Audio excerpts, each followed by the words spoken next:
There we go. Are we? Cool things already. Oh, there we are. Just a second. Okay, there we go. Is that where? Ask him if that's working. Better? I think so because I heard a whistle. Where's that coming through? Oh, that was my laptop test. Oh, yeah, we're good. All right. What's up, YouTube? Welcome to Dose Incredibles Live House Show, where we are bringing you kayfabe content, horror high spots, and culture pops for movie marks and lucha nerds. And like we were saying, Mario, this is like all good now. That first intro was way better. They missed the whole thing. Well, that one I didn't even have to read though. So yeah, but. We do have JJ, best friend of the show. JJ, what's up?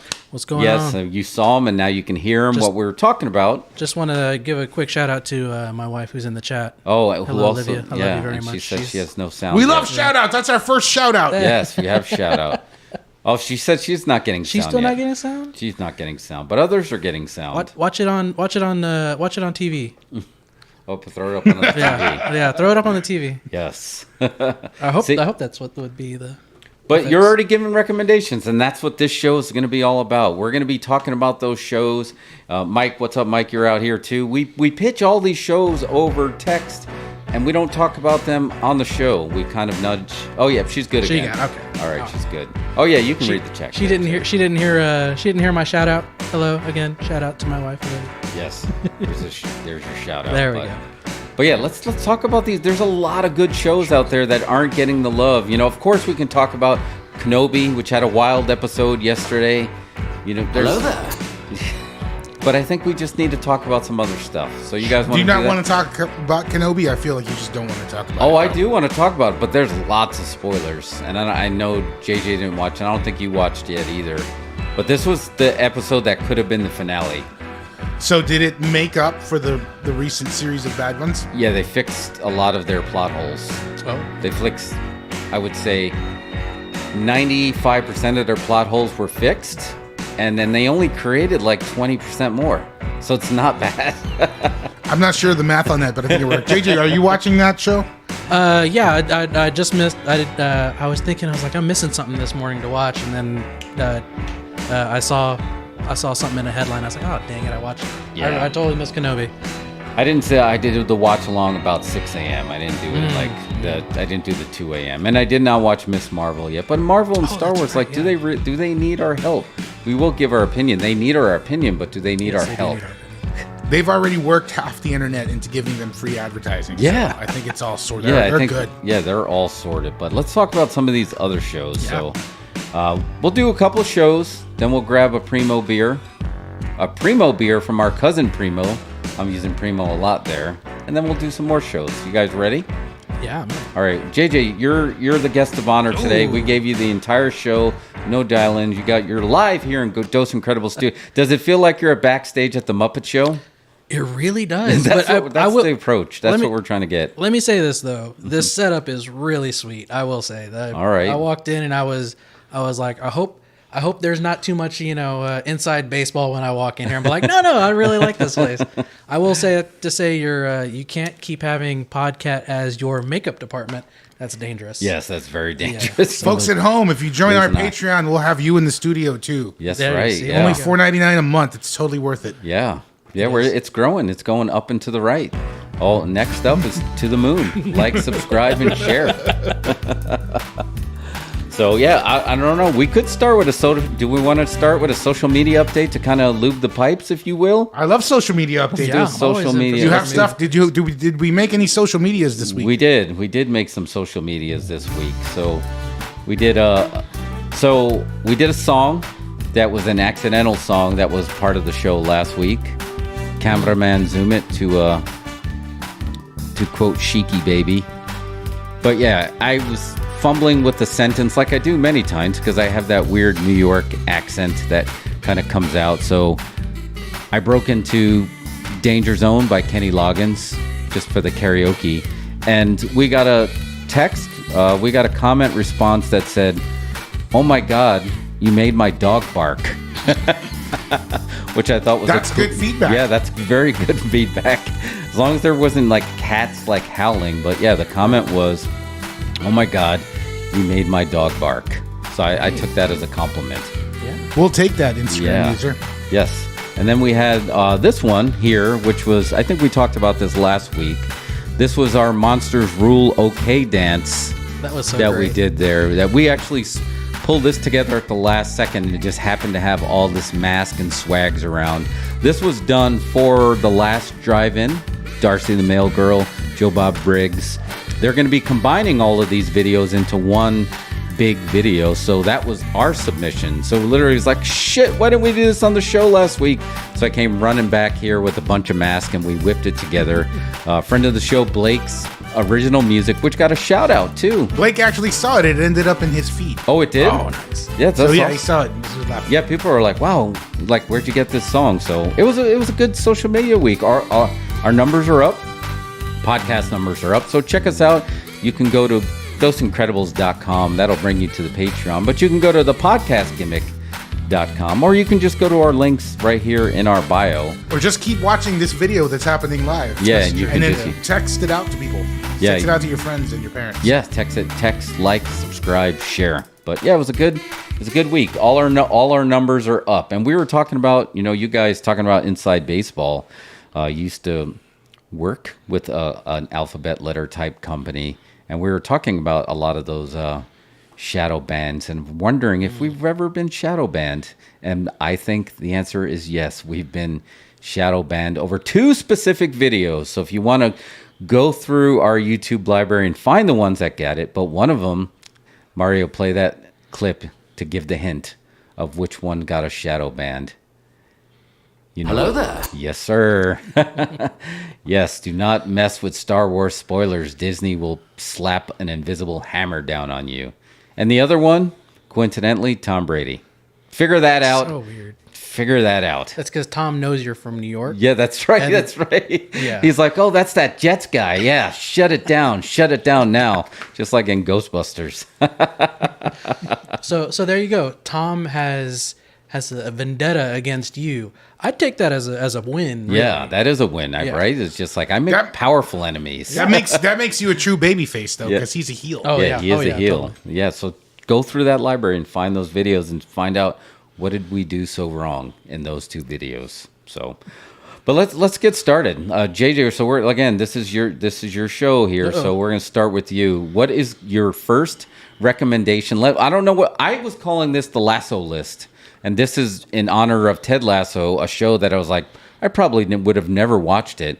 And it got recommended to me like twice. And now it's like, is this the best show of all time? Mm-hmm. Like, and I was like, how many other shows that are like this, that are like Ted Lasso, that I may skip over? So we're going to call it the Lasso list. Sure, yeah. The hashtag Lasso list. And you're going to start first movie or streaming content on the Lasso list from JJ. Remember, there's a slight delay on the graphics. Yes, so just a small degree. Yeah, I was dancing around a little bit. So which one do you want to go with first? Man, that's hard if you're calling it the Lasso list, because that's big time. Well, if we're going to do it like real dramatic and introduce give it like a preamble and then be like, that's why you should be watching. And then I'll try and pop the graphic up on time. But all right. Well, then this first show that I feel like that kind of got recommended to me, and that I after watching even just the first couple episodes, I was like, man, this is it. Like, this is the show right here. And it was, I believe, it was created by the guy who did the newer Battlestar Galactica. Okay. And so, but basically the elevator pitch for it is, what if the space race between the U.S. and the Soviet Union never stopped? I mean, just imagine all that stuff. That's a great pitch. And so that's why you should be watching For All Mankind on Apple TV Plus. I feel like when you say For All Mankind, I hear the echoey mic of For All Mankind. Mm-hmm. Like you were doing it in front of like the Washington Monument. Oh, yeah, there you go. Forrest Gump. So what's going on in this photo? They're on the moon with guns? I mean, I think that's a great idea. Yeah, and so in that one, it looks like... so they're on the moon, and this won't give away too much. So it's, they have American soldiers. They start sending American soldiers up there because the USSR has started arming their astronauts or sending soldiers up there. And so they're like, well, we have to, and they start, kind of taking over, American, spots. They're like, well, this is where we're doing maybe some mining or whatever. Well, now, the Russians have moved in and said, this is ours now. And so they're like, well, we got to take back our territory here because, we have to show strength. And Moon Wars. Basically, yeah, it's Moon Wars up there. It's wild. So that's what you're seeing right there in that picture is, they started taking guns up there, much to the chagrin of like the head of NASA. And that's a great pitch the way you put that, because think about it. Since we've gone to the moon, it's really everything after that's been pretty lackluster and or tragic. There hasn't been a successful end up on the moon. So that's why so many people started thinking it was a work, right? Because it wasn't work. They shot it in Stanley Kubrick's garage. Kubrick did it, right? And it was, oh man, you think it could be a work? But then again, reality could be a work. I mean, have you ever been to the moon? How do we even know it's there? Yeah. Now that's Mario Einstein, right? Because you just quoted my Einstein that says, I like to think the moon is there when I'm not looking, but I cannot prove that. That's the same thing. Yeah. Well, we've been to the moon because of certain things, but not like physically to the moon. Right. To the moon! Did you see that Ryan Gosling movie with like the director of La La Land, where it was about not Neil Armstrong, but the other one that went to the moon? Anyway, Buzz Aldrin or Buzz Armstrong? No, I did not see it. Anyway, it's not a great movie, but it's really good. The parts where they're going to the moon, because they really kind of show how it's literally just a bucket of bolts held together, with like pins and stuff in this capsule that's like shooting everybody to the moon. Those parts are worth watching if you're into that stuff. Well, the whole thing of just there was like more technology in this smartwatch than there was in the ship that took people to the moon is terrifying. Yeah, in its own sense. We just brute forced our way to the moon. Yeah, it's like literally. That's exactly right. And if you watch this movie, you get that sense, and you see like the bolts shaking on the capsule, and it's like, oh man. Yeah, and it really kind of in this show like really kind of shows that no matter what, like we were just waiting to go to war with the USSR. The US was just it was waiting for the next shoe to drop. And there's always these tense moments, just kind of like, will they, won't they? Like, okay, now we're carrying guns. Like, is this how we start World War III? Is on the moon? Wow. Yeah, and how do bullets work on the moon? Did they get into that? I don't remember if they get into the science of it or if it's just kind of. I think they have to have like special guns or something going on there. Oh yeah, moon guns. Moons. Which is again, if the space race would have continued, you would come up with moon guns. Yeah, and just how this if you're dedicating all this. All these resources and money to all this technology, imagine what where we could be at technology wise. If we're going to war, and we're just putting all this money, just dumping money into the technology. Man, we should be at quantum computers by now. Let's go. Yeah, or we are, and they haven't told us yet. We are in the simulation. Yeah, it's the sim. Because Can I just interrupt? If Mike's on, right now picture Mike in that one thing saying moon guns. Oh, moon guns. Oh yeah, because he had the gun plunger. Moon War. Moon Wars. Moon Wars. Yeah, Mike is on there, so I can totally see that pitch. But yeah, for the thing about this show, which kind of now, I wouldn't have thought this a couple of years ago. I thought they were falling behind. Was Apple Plus. Mario, you were talking about this. They really raised their game. They're the 80s, 90s HBO, right? Yeah, they're playing like the long game, I'm realizing. Netflix has been cranking out content a lot, nonstop for years. Yeah. But Apple does it slow, but all their stuff is really quality. Yeah. And I think over time, that's just going to end up with a killer library. Yeah. Velvet rope around Apple's library versus they did not go for the mass quantity. So I'm not surprised. It's named after one of their properties, the Lasso List, and you first one right out of the gate, For All Mankind. That's right. So good stuff. All right, and that's a good one. What do you got next? I know you got a couple. I got a couple on here. Let's do it. Currently on if you subscribe to Paramount Plus, just another streaming service, you'll see that there is so much Star Trek content. If you're a Star Trek fan, now is the time to be alive. And they have like all the old Star Trek content on there. So if you want to binge watch, Next Generation or DS9, whatever, you can go and see all that. But there's all this new content, and they just dropped, not just, but fairly recently came out with a Star Trek that is for Star Trek fans. There's a lot of content on these Star Trek shows that people are not in love with. Yeah. And I kind of get it, but I think these are solid shows anyway, but this one is for the Star Trek fans. If you're a fan of kind of the cool captain, and the captain who knows what's up, and they're going around and they're exploring, and they have the big bad waiting for them, and so that's why you should be watching Star Trek: Strange New Worlds. Oh yeah, let me see if I can do this. Hold on.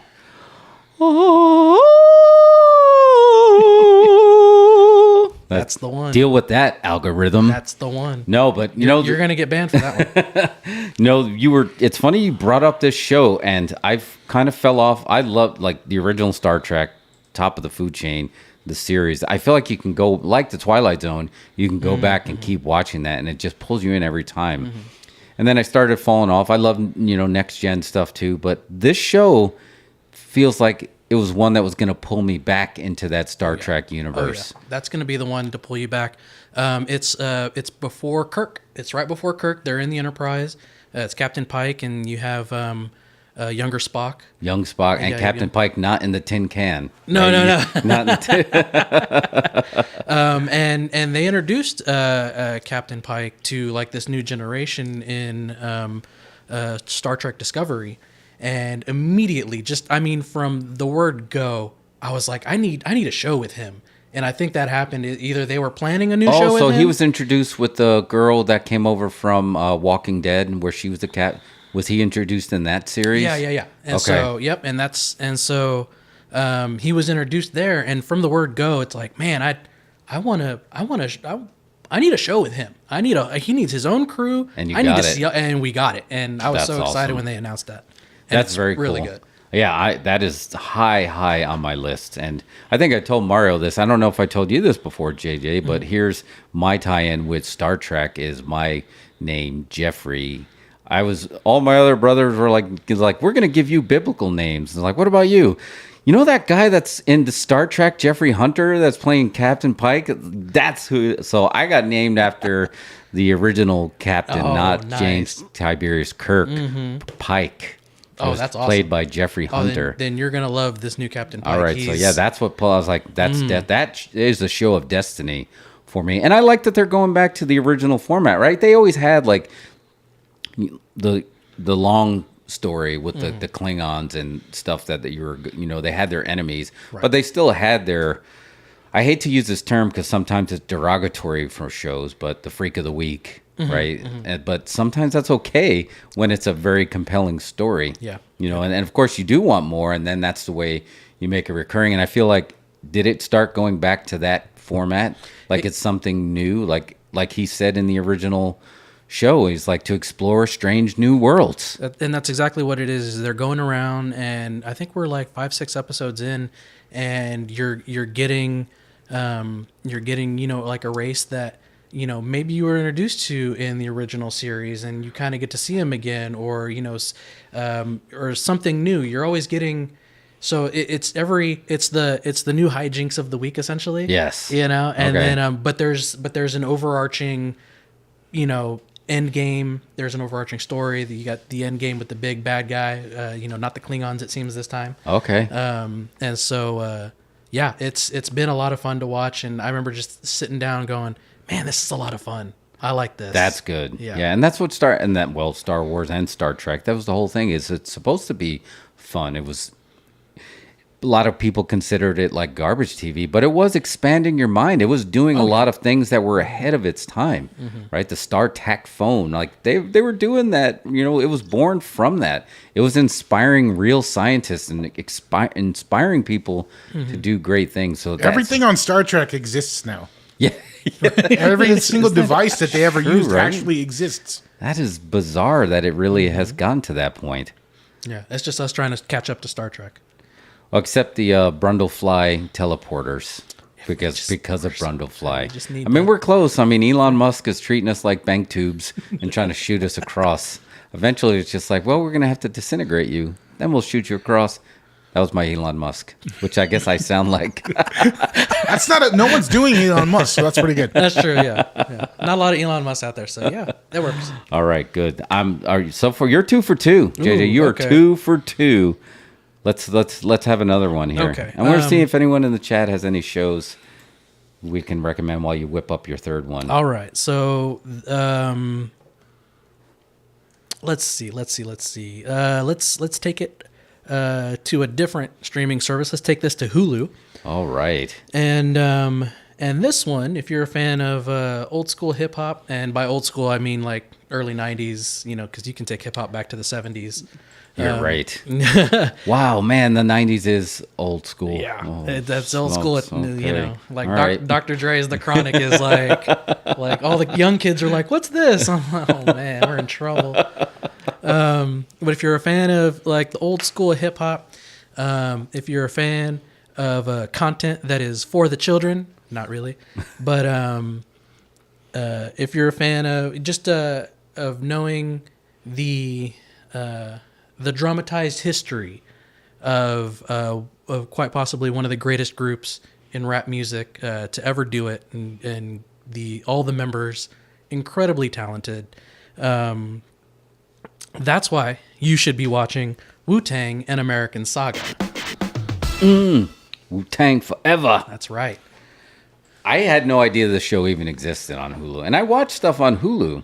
I feel like they're not good at, like, before I'm watching one of their shows feeding me something that I should be watching. So I don't know why. So it's like the Wu-Tang documentary, but all dramatized. Yeah.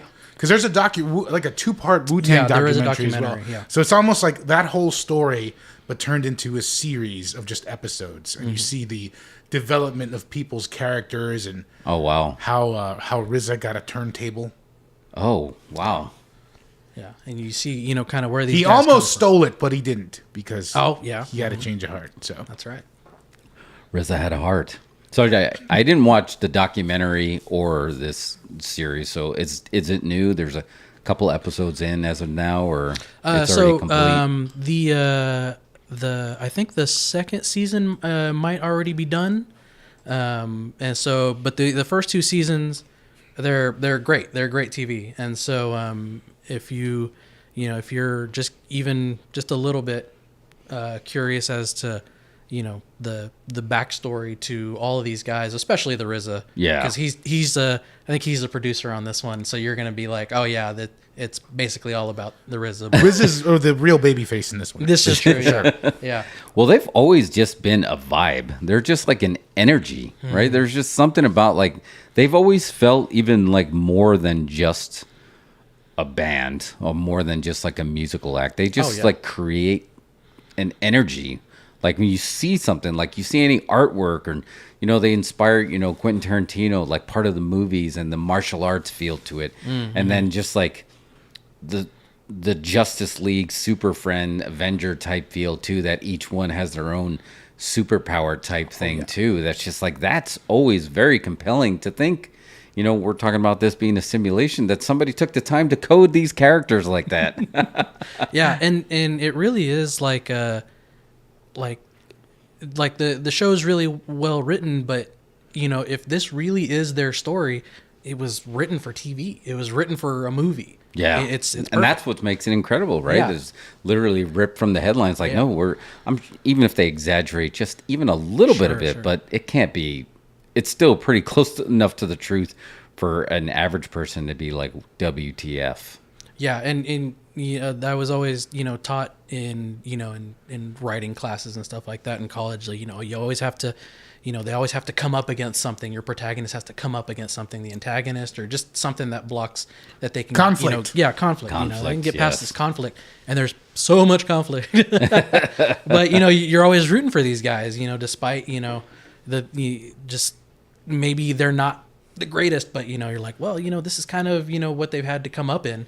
And so, it's a great show. All right. Yeah, I'm in. We're not allowed to talk about that story. Are we allowed to talk about the oven story, Mario? No. Do we have to kayfabe the? We got to kayfabe the oven story. We got to kayfabe the oven story. Okay. Subscribe, like, and share on our Patreon. We'll put it on the Patreon. Yeah, we could put it on the Patreon if you want to talk about the kayfabe oven story. Where otherwise we can't do it, or else we'll get shadow banned. We don't want to do that.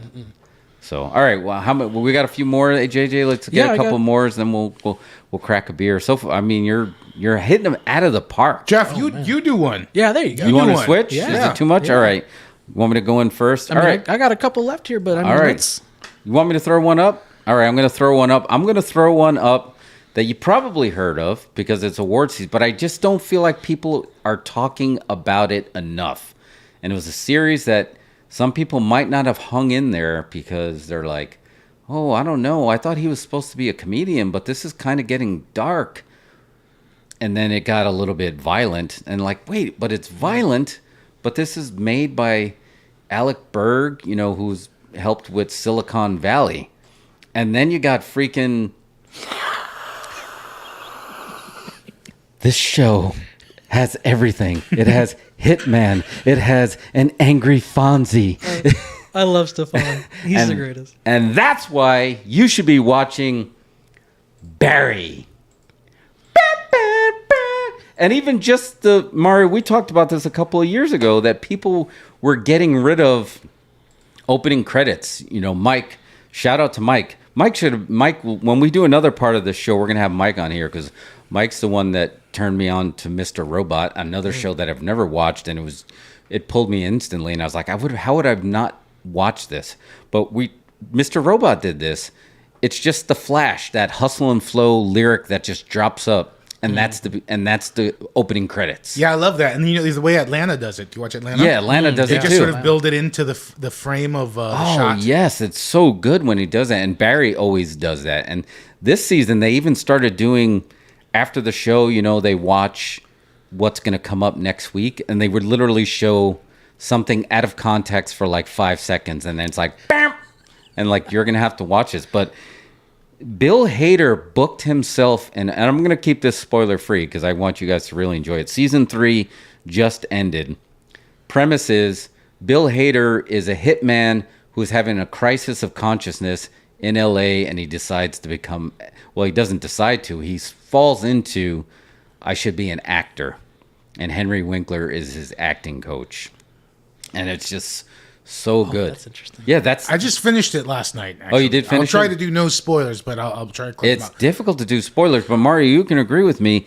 He booked himself into a corner where you're like, I don't know where he can go. Like, where? How You mean does at he the ending? Yeah. Well, no.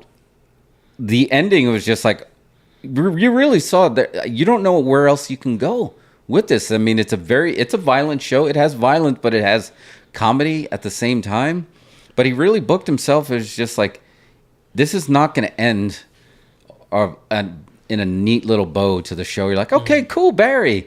You're like, oh, freak, Barry. What the hell, man? But I mean, this season is dark. Yeah, it's extremely dark. And you can tell this was written and executed by folks who were pent up in their houses for months, not able to go outside without toilet paper. So they wrote this show, and then they made it, and now they're making us watch it. But it's angry. Like, from the first scene...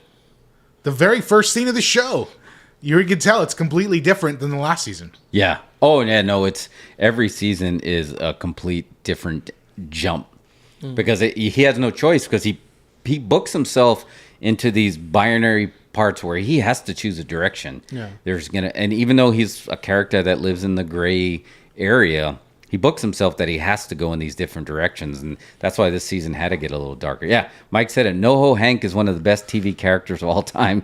Give me a spinoff. Yeah, I'm to the point where it's just like this show is like one great season away from being spoken in the same vein as Breaking Bad. Wow.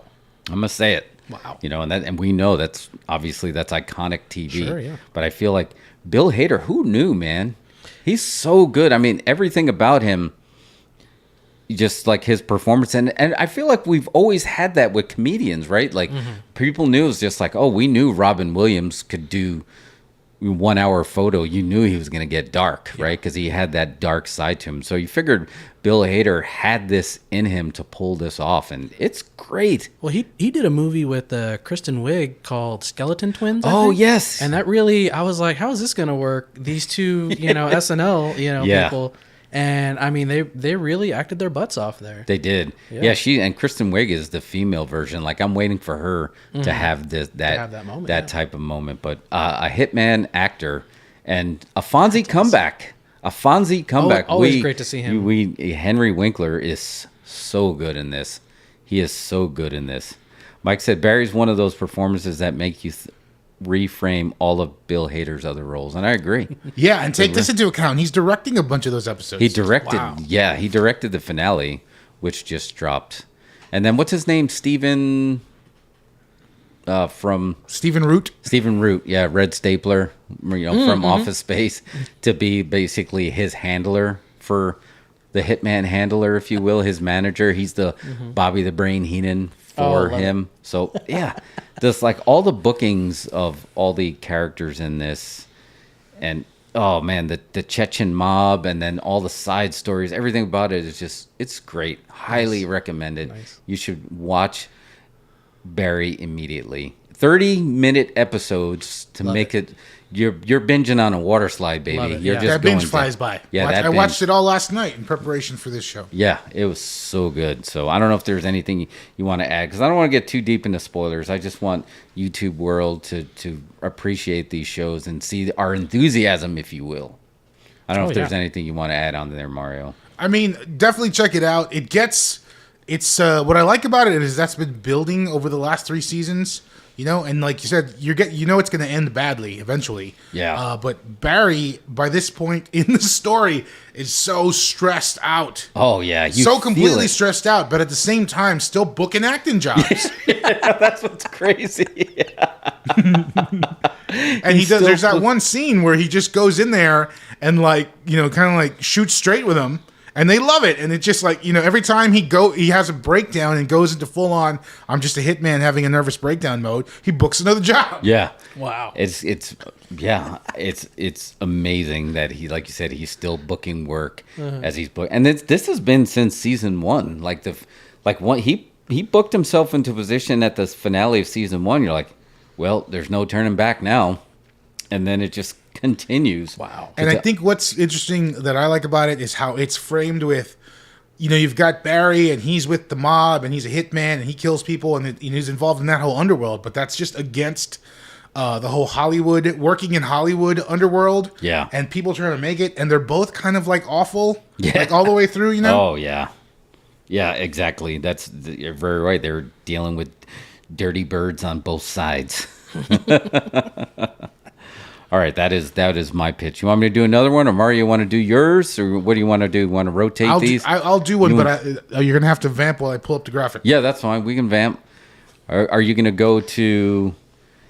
Give us a hint. Is it going to be... What platform? Oh, actually, I guess Barry was HBOMax. Was JJ, you did your homework. You've been trying to... You're plugging the right streaming service on there, so HBOMax is Barry. HBO trying to get their pedigree back. They really are. They are trying to get their pedigree back, because that's what Apple TV Plus is right now. They got that pedigree. Yeah. Okay, so the one I was going to bring up that I think you should be watching, Jeff and JJ, is it's a movie on Netflix. And you're into the Marvel movies, right, Jeff? Yeah. You like those Marvel films with like the superheroes and people sir. with powers and shooting lasers and whatnot? Yep. So like... This movie, I've been hearing about it on film Twitter for months, actually. So back when it was Spider-Man was out. And it was breaking all these records. In a lot of these other countries over there in Asia, this was actually the top movie above Spider-Man. Really? Yeah. Now for like several weeks. So like folks had been talking about it, and I've been hearing about it on film Twitter. Never made it out to the theater to watch it. It did a couple of spots at like the mall, but it didn't have any big shows. But anyway, it finally hit Netflix, and I pulled it up. It's 3 hours and 5 minute. A 3 hour. Oh wow! 3 hour and 5 minute Bollywood action epic. Bollywood too. It's called RR. Oh wait, that's the Barry thing. Hold on. See, I told you the graphics was going to be there. RRR. RRR. And that stands for like. What says it? What says it right here? Rise, Roar, Revolt. Oh, really? Yeah. Rise, Roar, Rise. I've been seeing some talk about it. It's been like you said, Mario. It's been on film Twitter, and it's been in some news, some online news, making its way stateside. So like this is like basically they took everything that folks have been doing with Marvel movies over here. And there's no superheroes. It's no sell on the superpowers, but you got 2 lead characters that become like best friends, and they realize all of a sudden they're on the what's up, sister? They're on the they're on opposite sides of a cause, And this is like in 1920s India, and they're like being ruled by the British, and the British are dicks. And like, they kidnap this one little girl from a tribe. So this one dude goes on to the city to find her. The other guy like works for the British police, but he's Indian, and they become friends and then realize they're enemies. What? Really? And it's I don't know, like it is like kung fu on like the level of the best kung fu movie you've ever seen, I'm sure. Like whatever you think of. It's got huge dance numbers that are more beautiful than anything you've ever seen. West Side Story's garbage. The story's epic, like everything, the art direction, everything. Like it's just a beautiful movie, and it's fun. For 3 hours, it's fun. And like it's dramatic. You're crying at the end. You're crying like 3 times in the movie. Really? Yeah. It's worth the 3 hours and 5 minutes. Did you do it in one? Did you do it in one sitting? Oh yeah, straight through. Really? Let's see, me and Lucciolati, 100%. It like if you're into the first 15 minutes, you will not want. You're not going to be able to stop. Wow. Okay, that's a great pitch, and I did not expect a Bollywood to make. Obviously, you've seen it if you follow the box office mojo. If you're on their box office guru, and you see that the global box office is a legit thing now, and it's not always going to be blockbusters that are there. And you've seen the trends, so I'm not surprised at all that a Bollywood here, and Netflix is the one that's going to do that's what Netflix is going to have to do, because I don't know if their original content's doing it, but they might have to do the Squid Game gimmick and go searching for these pieces of content like that. And it seems like they did this with RRR out of nowhere, like an RKO. RRR was like an RKO out of nowhere. That's on Netflix, Mario? It's on Netflix. Here, I'm going to pull up an image so you understand how cool this movie is, or how it looks. Hold on, 1 second. There's here in the Austin area. There's I feel like anytime I look up movie times to go watch a movie somewhere, there's just this abundance of Bollywood movies, just at big movie theaters. So it's not like you're trying to go to like a special. No. There's a Cinemark like in Pflugerville or something, and they have 2 or 3 screens. Yeah, they Bollywood do. You're right. All the time. Yes, I have seen those screens. Because where my son was just like, we're never down there, and I was like, there hasn't been really any movies that you would be interested down there. What a great image that is. Oh my god, that just has everything in it. Yeah. This is just the beginning of. This is how this movie starts. Wow. This is the movie poster. This is a scene from the movie, by the way. This is not. This is not really? art. Wow. Yes. That's the everything. This is emoji, one of the Mike. pivotal scenes in the movie. Wow. RRR 3.5 hours, and all no US tied gimmicks, right? This is 100%. Is it dubbed or subbed? It's subbed. It's subbed, But a lot of it's in English because the British, when they're doing their dickish lines. Oh, and it's a period piece too. So does it stay in the 20s? Yeah. Oh wow. It's like a year in the 20s. I don't know the exact date. Wow. Wait a minute. I just realized. You guys realize we're in the 20s. We are. Was when we were referencing the 20s, we were referencing the roaring 20s, the 1920s, and I'm like, wait a minute, we're in the 20s. How did that happen? What do you think they're going to call us 30, 40 years from now in these 20s? And they'd be like, the return of the roaring 20s? Yeah, I don't know. I'm afraid what they're going to call us. I'm very afraid what they're going to call it, because I don't know it's the aughts, right? And no one really refers to anything like the 10s. Right. There, Yeah. I haven't heard anything but the 10s. Yeah. I feel like the 90s is finally starting to catch its groove of having that wave of nostalgia like the 80s have still been riding. YouTube is usually pretty good about like recommending new bands or music or whatever. And so I'll click on things every once in a while, and I got a band that was recommended from YouTube, and I was like, let's check this out. Who are they? And I was like, this is basically the Cocteau Twins. What's it called? That just this wall of sound guitar, and you can barely hear the voice. what's shoegaze music. Oh, shoegaze music that was huge, like in the early '90s. And I was Yeah. like, we're getting some shoegaze back. Like, this is great. I'm in, and this is a brand new band, and I feel like that's kind of being pushed in that direction. We're getting some of those kind of new artists who are just like, hey, I really like this sound, and I think we could do this, and I they're think it's going going to to be get good. influenced by it. Yeah, no, you're absolutely right. We frequent the karaoke joints, and Mario could tell you that. I guess you can tell when the go-to jams for any of the younger folks in there is when like, oh, okay, now we're full in the Remember Berries stage of the '90s, which I feel like is happening. So. What's up to Malcolm? Malcolm in New Orleans. In New Orleans. He's in New Orleans, actually. That's just west of it. Oh. Oh man! All right, JJ, let's go. Let's do one more with you before we break into a beer here. I'm in. Okay. Just a quick shout out. Just to let people know, if you didn't know, because I didn't know, I just figured this out the other day. If you didn't catch the original run of season 5 of Rick and Morty, it is on HBOMax. Oh, geez, Rick. So go get that. I'm actually about to go binge that. I think maybe. And just so you know, too.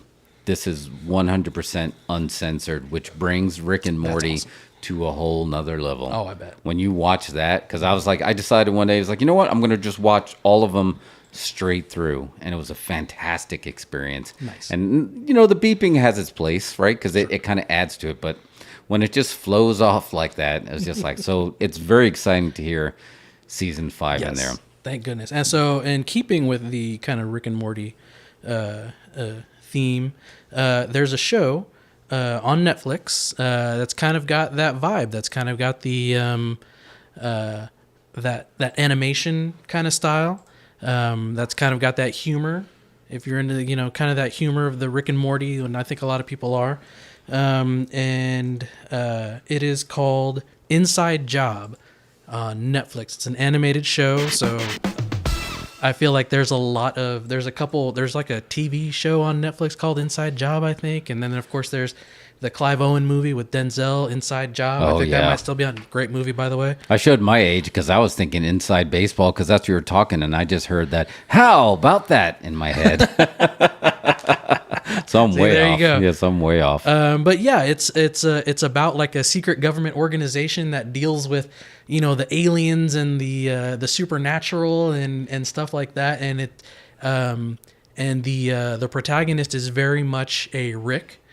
Nice. She's very like, I'm the smartest person in the room, and how come you're not listening to me? And it's great. It's hilarious. I'd highly recommend watching. I think there's at least 2 seasons on Netflix. They're already on there. So it's clearly the same artist, but is it the same showrunner? Oh, I don't know. I didn't see if there was Let the me same. see.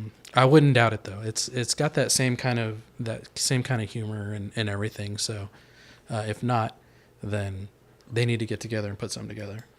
Yeah, it's definitely they went back to use the. Oh man, what a great poster too! Right, that's a great shot right there. Yeah, that is good. And in their tagline, "Nothing to see here." Wow. So Jeff, you should use the Dose Incredibletron, and I could pull it up on the screen. Oh yeah, I should have used that on there. Yeah, I'm just at the wiki page. But yeah, like I should do that next in that time. image there. There's like a little alien there, and then there's this guy who's in the military. He's like a military commander, and I want to say he's like part dolphin or something. Oh, really? It's something. It's weird. Or maybe in one of the episodes he turns into part dolphin. It's a weird show. It's hilarious though. Listen to this pedigree from this show. So I don't want to butcher It's the name. got a huge pedigree. Shion Takachi, which he was a former Gravity Falls. We're speaking in the 90s. Gravity Falls writer and is a showrunner alongside Gravity Falls creator Alex Hirsch and BoJack Horseman director Mike Hollingsworth.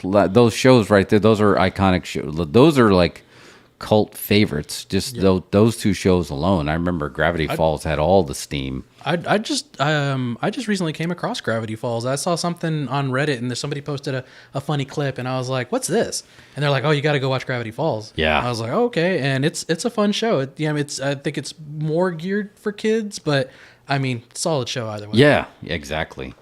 These are solid recommendations, but they're making me thirsty. So I don't know if it's time. And we're almost right at that hour mark. So maybe it's time to grab a beer. But stick around. You know, today's Culture Pops is all about helping those shows that lead a little bit of a nudge, if you will. So stick around and we'll be right back. Here's a word from our sponsors.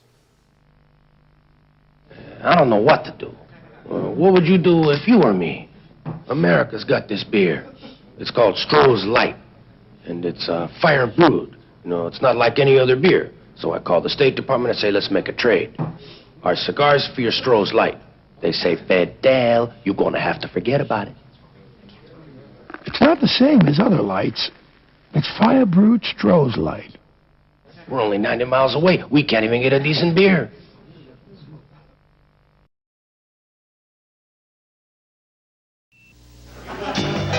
This bartender's next big league pitcher and loves to serve fire brewed Strohs. See what I mean? That was his fastball. That was the curve. Look out. Wild pitch. What was that? Relief pitcher. Stroh's and Stroh Light, fire brewed for smoother taste. Can you believe it? JT with an $18 million contract? Sure is a long way from the playground. Think he still drinks Stroh's? Yeah. Hey, guys. JT, Mr. Millionaire. Richard. Timothy. This is all right. Glad he didn't forget his friend. Or Stroh's. Where is the Stroh's? Out by the pool. The pool? Stroh's and Stroh Light. Now that's a cooler. Fire brewed for smoother taste. Okay, things coming back now.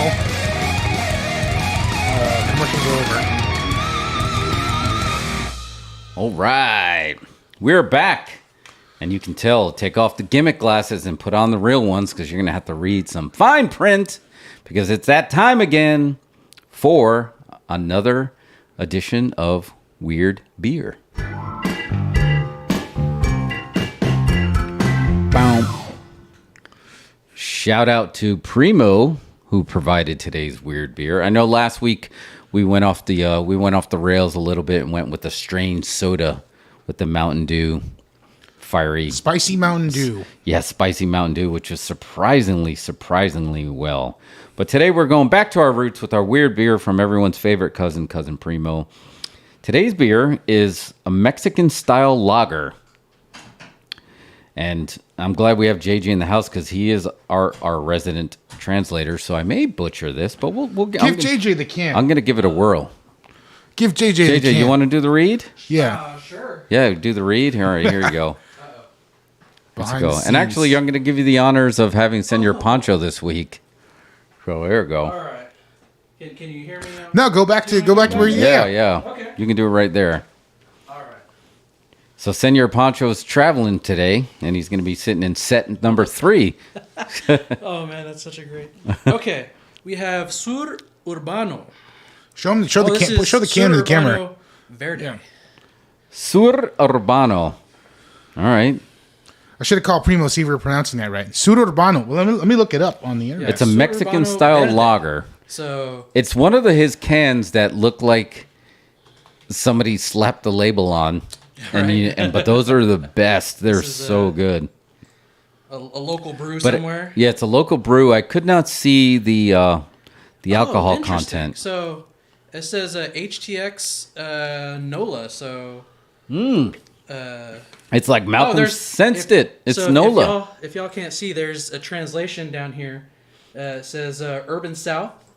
Yeah, that's what Sur Urbano means. Oh, all right. HTX, I'm guessing Houston and Louisiana, or New Orleans, rather. Yes. I'm trying to get the graphic up. Here you go. Here, you still got me. I can Vanna White the. There it Yes, is. we're over That's 21. it. That's the logo. Just confirm you are over 21. Yes, I am over. Security first, right? You had to click a week that. Or two over 21. Look at all these cool cans. Which one is this again? Oh, look at this. This is the Verde, green. I see the lime goose. They got a lot. They have What's a up, lot. Podcat? Hey, Podcat. Tell me if you see the Verde scrolling by. I did not The see Verde. it yet. Is this a seltzer? What kind of beer is this? No, it's a Mexican style lager. Let's see. Podcat. No, Primo, this was a thing that came out one time. Cat wants beer. Yes, the cat. I don't doubt. You know, there is a pattern that every time the weird beer has all of a sudden. That's true, huh? I can't find it. What's it called? Search. Sur Urbano. Sur Urbano or Urban South. Yeah, you have the Urban South there. Urban South, New Orleans or Houston? It has both on the label. Yeah, it's try the Houston one, the HTX. Houston speciality. This one, it looks like it has specifically. Yeah, this one says says you can visit them. It could be a seasonal. Oliver Street in Houston. Seasonal, maybe. Go get them a quick visit. Yeah, I'm not seeing that one. I think man. I'm telling you, this has to be one that came out one day and Right. Primo went and got That's him. how Primo got it. Yeah. All right. Primo. But that is the correct brewery. So if you're playing along at home, there you go. But JJ, if you want to give the official pop. Sure. Oh, that's a. There we go. Okay, here we go. Ready? Good pop. Ooh, it's actually green. It is green. Holy cow. All right. Oh yeah, we'll pour some for Jeff there, and then we'll get it in. Yeah, let me. Again. Oh wait, you bring the glass. Yeah, I'll bring the glasses. go All right, there. no, it's gonna come to you. Okay. Let's see. And I'll vamp with some music. This is music pouring music. Beer pouring music. Can remind people to like and subscribe to. It's always good to like and subscribe. Wow, that is really. It looks like a Ghostbusters type drink. Yeah. Anyway. Yeah. There you go. The ecto juice or whatever that was. Yeah. Yeah, you got to see this on the close-up camera. Anyways, like and subscribe for. Okay, look, I'll show that.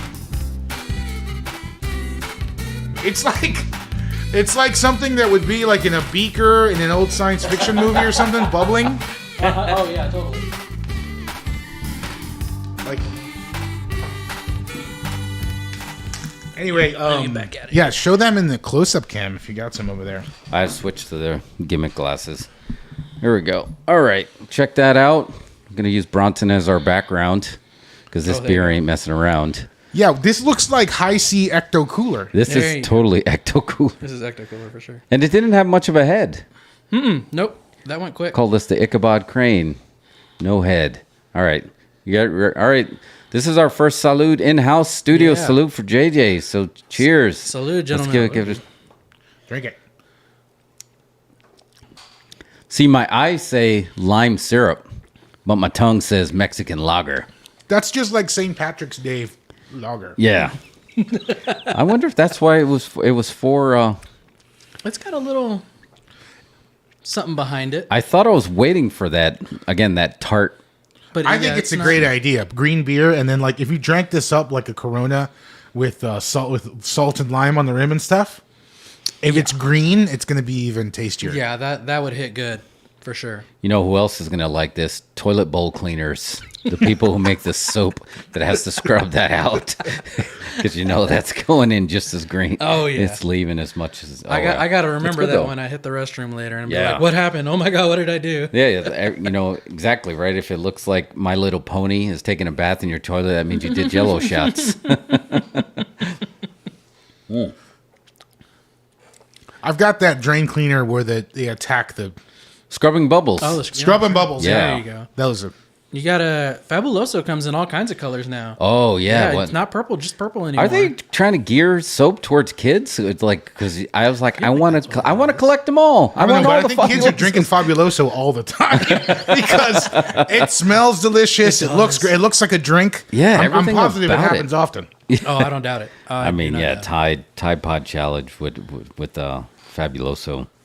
But yeah, this is good. This is good. I enjoy it. You know, I would drink this on the regular. Yeah, I can do this one. I think it's great. Very, very refreshing. I like the green color. Corona, if you're watching, go ahead and turn your beer green as well. Please do. Why haven't they tried different colors yet?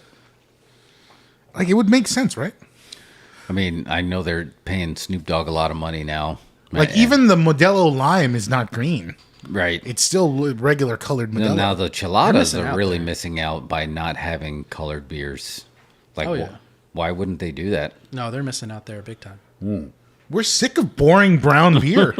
Yeah, I can't do this amber. Everybody's talking about amber. Nah, man. Amber I need some blue. I need some green. I mean, when you watch sci-fi movies and they're in bars, they're always drinking like blue glowing drinks. Oh, like absolutely. when is that going to happen?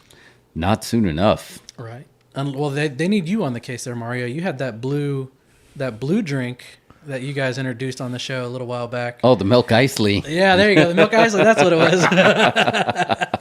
That one definitely made us see cross-eyed. That was very powerful. The force was strong with that drink. I meant did we clip that? We did, right? Yeah, we did. Yeah, that has to be like a Star Wars GIF. Yeah, like we should cut that into a GIF. It's like every time there's a bad episode of Star Wars, it's just like assembling that drink. It's like just watch the new Kenobi.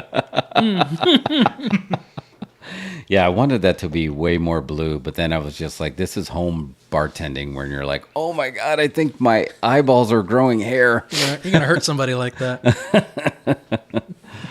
All right, good brew. Thank you, Primo. Yeah. He always delivers the goods. Yes, that's awesome. All right, is it my turn? Are we back to you? I think we are. Is it my turn? Oh yeah, because you did the inside job. Yeah. All right, I'm thinking I'm going to jump platforms, and it's going to be our first representation of Amazon Prime of the night, and it has everybody's favorite Marvel villain actor, or is that just me? Thanos. Josh Brolin is in there. #Goonies. But the premise of this show is, I would pitch the elevator pitch here would be, what if the Hatfields and the McCoys met the show Lost? Oh, that's where I'm going with this, because the premise is Josh Brolin suddenly discovers a black hole on his ranch, and this is taking place in Wyoming. It does jump. There are some time, spoiler free. There's some time jumps, but Josh Brolin basically discovers a black hole on his pasture. Not like floating in the air like Sliders, like in the ground, a mystical black hole, not like a dug hole. That I say we'd be in a lot of trouble. Yeah, not like a gravity singularity. Yeah, kind of. It looks literally like a dwarf star created a black hole in the ground, and you don't know where it goes to the other end. And that's the premise. Like, what is this on the land? And then he has a girl who mysteriously shows up on his land and asks if she can start camping there, and it kind of takes off from there. But there's a rival family that lives in the one pasture over that is suddenly like, we went back and we looked at we went with the state, and actually our property line ends here, so this is now our land. So you can tell they're trying to get the land, and they don't know why. And it leads into, it's a Western, which, I feel like with the Kevin Costner Western, everybody's kind of like primed for Westerns again. Oh, yeah. But then it gets into that lost feel, like, what the hell is in this hole? Nice. And it basically starts off with somebody goes down the hole, and that's where we start. Oh, wow. So that's the pitch. Outer Range. Again, this isn't the show that you're like, oh, man, you need to, like, you're going to be glued to. It's a slow burn, the entire burn. So it's one that you can just chill out to. You're not going to be biting your nails. You're not going to be, it's good performance. And there's not enough shows that take place in Wyoming. I think that's the only one that I've heard of. Yeah, exactly. Yeah. So it's just like, they're always in New York. Who cares about New York? There's just always so much here. Why? So, and Josh Brolin is great. He does a great job in this. And the girl who she was in 6 Feet Under is in there as well. So it's a good, solid show that has a very good premise. It has only 7 episodes. There's a little bit of a twist that happens of. It's one of those shows that it's hard to talk about because you don't want to give anything away. But there's the family lives on the ranch with them. One's a bull rider. One has a wife that mysteriously disappeared, and the daughter. And then The other one has a guy that I appreciate. The other family, the Hatfield family, has a guy that just always spontaneously breaks into song. And he's like a cowboy, but he's singing like Whitney Houston songs. I don't know the idea behind that. And then the mysterious girl, Will Patton, is the other patriarch of the family. So it's Will Patton's family versus Josh Brolin's family on this mysterious land that has a black hole on it. And yeah, that's it. That's the pitch. Nice. Yeah, that sounds great. Yeah. Black Hole on a Ranch. Black Hole on a Ranch. Yeah. Lost meets Hatfield and McCoy's. I like it. Yeah. I'm available for any streaming networks that need help with their titles. Because I think it would be, if it was called Black Hole on a Ranch, I feel like more people would be tuning in. Yeah. I know they thought it was clever, right? Outer Range. But yours is like right on that. You don't have to wonder what yours is about. You know what you're getting into. Yeah, it's a black hole on the land. All right, cool. Mario, what do you got next? What's on you're up? I don't think I got an image for my next one because I was getting this. I don't have an image for it. Let me get an image real quick. Okay. Well, you know what we should have been doing? We can go back and do this after the fact. We should have a scoreboard right now. But we never keep track of the results of whatever we're doing. I feel like we need a scoreboard, but I can safely say that it sounds like Apple Plus is in the lead for recommended shows. They're doing my next thing for as soon as I'm done watching For All Mankind is Succession. I believe that's on Apple Plus, and I hear that's the show. That's the new show. Really, that's one everyone's. Is that with Macaulay Culkin's brother? Oh, is it? It's Yeah, it's one of the Culkins. One of the Culkins, right? Yeah. Yeah, I don't remember if that was. I keep hearing I've heard that. So. I've heard a lot about that show as well. Wait, which one are y'all talking about? Succession. Succession is good. Yeah. Yeah, it's definitely worth. It's worth checking out. Like give some time to. Yeah, it's like about. Imagine if it was like Rupert Murdoch's family. It's sort of like a dramatization of that. And they have this huge media empire, and all the kids are gunning for the dad for power. It's very much like Game of Thrones, but at a media company. Oh, media. Oh, wow. There it is. There's the pitch. Media Game of Thrones. I'm in. Yeah. Chaos is a ladder. No, we're going to take the elevator. Chaos is an elevator. Okay, so the other one that I was going to recommend, and it's on one of those weird streaming networks that you kind of have sometimes for a month. It's like, here's a free trial, and it's like I can watch a couple of things for like whatever.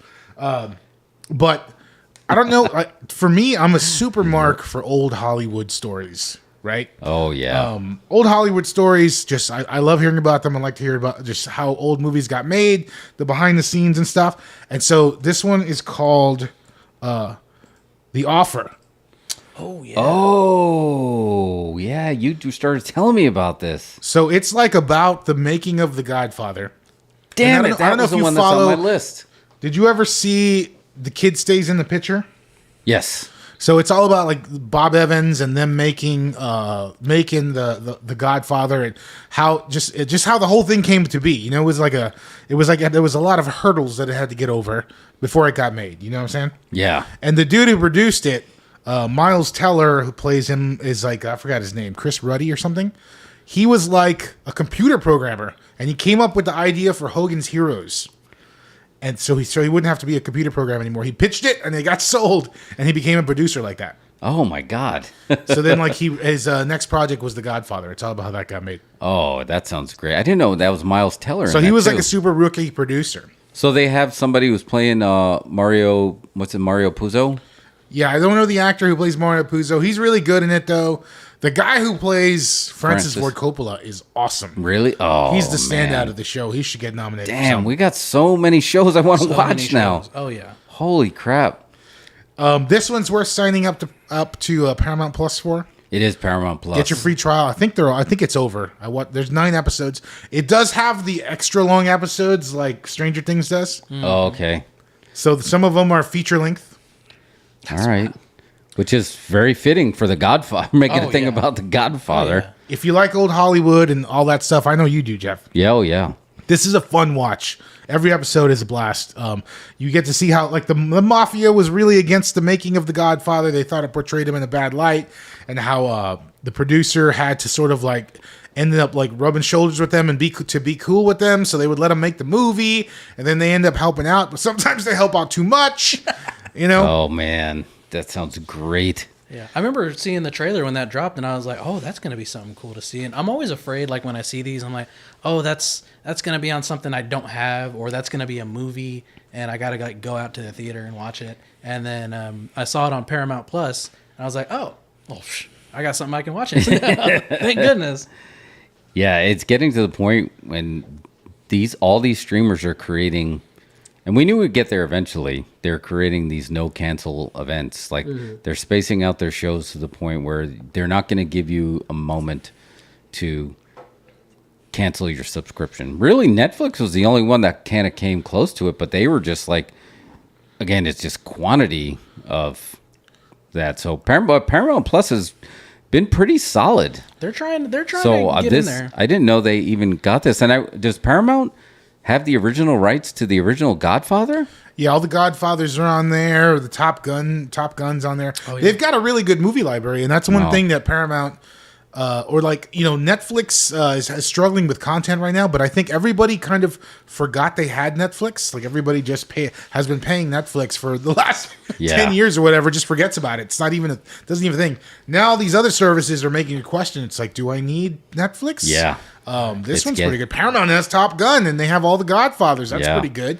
So yeah, it's all these little other networks are starting to take a bite out of Netflix. You know, especially Apple. But Paramount Plus, like I said, they have the Jackass. They've got a good movie library. The studios can put their big films right on that immediately. And you notice they're doing that. And I think Paramount did that with Scream, right? It was in theaters enough that it got the people excited, and they went to the theater and we watched it, but it ended up on Paramount pretty fast. Like it didn't do day and date drops like Halloween and Firestarter did on Peacock. I think Peacock is a little behind. So, but that, even knowing that it'll be on there like within a month, is very appealing to not cancel it. Mm-hmm. You know, because now you get to see those movies. I'd still go see that in the theater, but I may want to see it twice. Would I see it twice in the theater? Maybe not, but I would definitely watch it twice. Within 1 month, if I had Paramount Plus, I'd see Scream again. So you think Netflix might start becoming the, well, I'm going to get this for a month so I can watch Stranger Things or this thing or that thing, and that's the service I drop that maybe like a Paramount Plus is right now. Yeah, they're getting very droppable Netflix, right? Because I think it's going to take a lot for people to drop Netflix. Yeah, you know, they've got some big properties, and like I said, people are just used to that coming out of their bank account already for 20 years or however long it's been. So I think it'll be a lot to drop Netflix, and plus they've got a lot of they sort of rule in like the mindless content. You know, they've got a lot of just murder documentaries. You know what I mean? And like weird reality shows, just like garbage TV. Yeah, you know, but not garbage, but you know what I mean. Yeah, something you would get on one of those like trashy cable channels now. You know, so I think it'll take a lot for them to quit them. But these other services, like I feel like they're going to have to compete now. Either get cheaper because they're one of the most expensive ones. Yeah. Oh yeah. It's like get cheaper, or they're going to have to do ads or something to supplement. People won't like that, so streaming wars are there. No, you can't do that. You can't do ads. And Mike brought up a good point. He said Netflix took a huge hit after leaving Russia. You know, when we were talking about global box office, the streamers are dealing with a global reach as well. So they have to take that into consideration. Mike says, I truly believe Squid Game and language internationalism will become their niche global. They will stop making fresh content and focus on dubbing. That might be we were just talking about that, right? We were talking about that with Bollywood and with Squid Games. That's their two biggest, that's two huge properties, and those aren't. So that might have to be their niche. Because they bought that comic, Image Comics, right? And they really didn't do much with it. Yeah, like there's so much like that you can grab from Image Comics and just to do nothing with it. It's like, well, why? Like, yeah, we don't know. I don't know why they didn't, but I think Mike's got a point because it's cheaper just to lease stuff and dub it than to produce an $200 million movie. Wow. Well, I mean, that's what Netflix is doing with content from like the UK. So they'll take stuff from like BBC or Channel 4 over there, and there's plenty of stuff that that I watch that is from the UK, and all you have to do is sometimes there's an Irish actor who's maybe their accent's a little too much for my American ears, so just throw on the subs and okay, yeah, I got it. That's but just and then they call it oh, it's a Netflix original or whatever. I'm like, no, man, they've been having this show for like 5 years now. I know. Are you guys prefer subbed or dubbed? Are you team subbed or dubbed? I'm team subs for sure. Subbed? Yeah. Subbed. Because you get I started Squid Games with dubbed, and then you realize that you're losing a little bit of the emotion of the actor, even if you don't understand the language. So going to the subbed works on that. Dubbed only works on like old school kung fu movies. Yeah. That's part I think of its you got to charm. have the subs. I think, the translations end up sounding funny, and it's just you adapt. I adapt to subs pretty quick. I'll just. It takes a little bit to get used to them, but once you're in it, you're in it. Yeah. Oh, yeah. I can get behind that. Yeah, I'm team subbed as well. So I have one more recommendation. Yeah, go for it. This is yeah. my third one. Early Godzilla 2, correct. Yes. This is another thing that was out that I was impressed by and happy that it was on streaming network, another one of the little streaming networks. An original look, Michael Bay.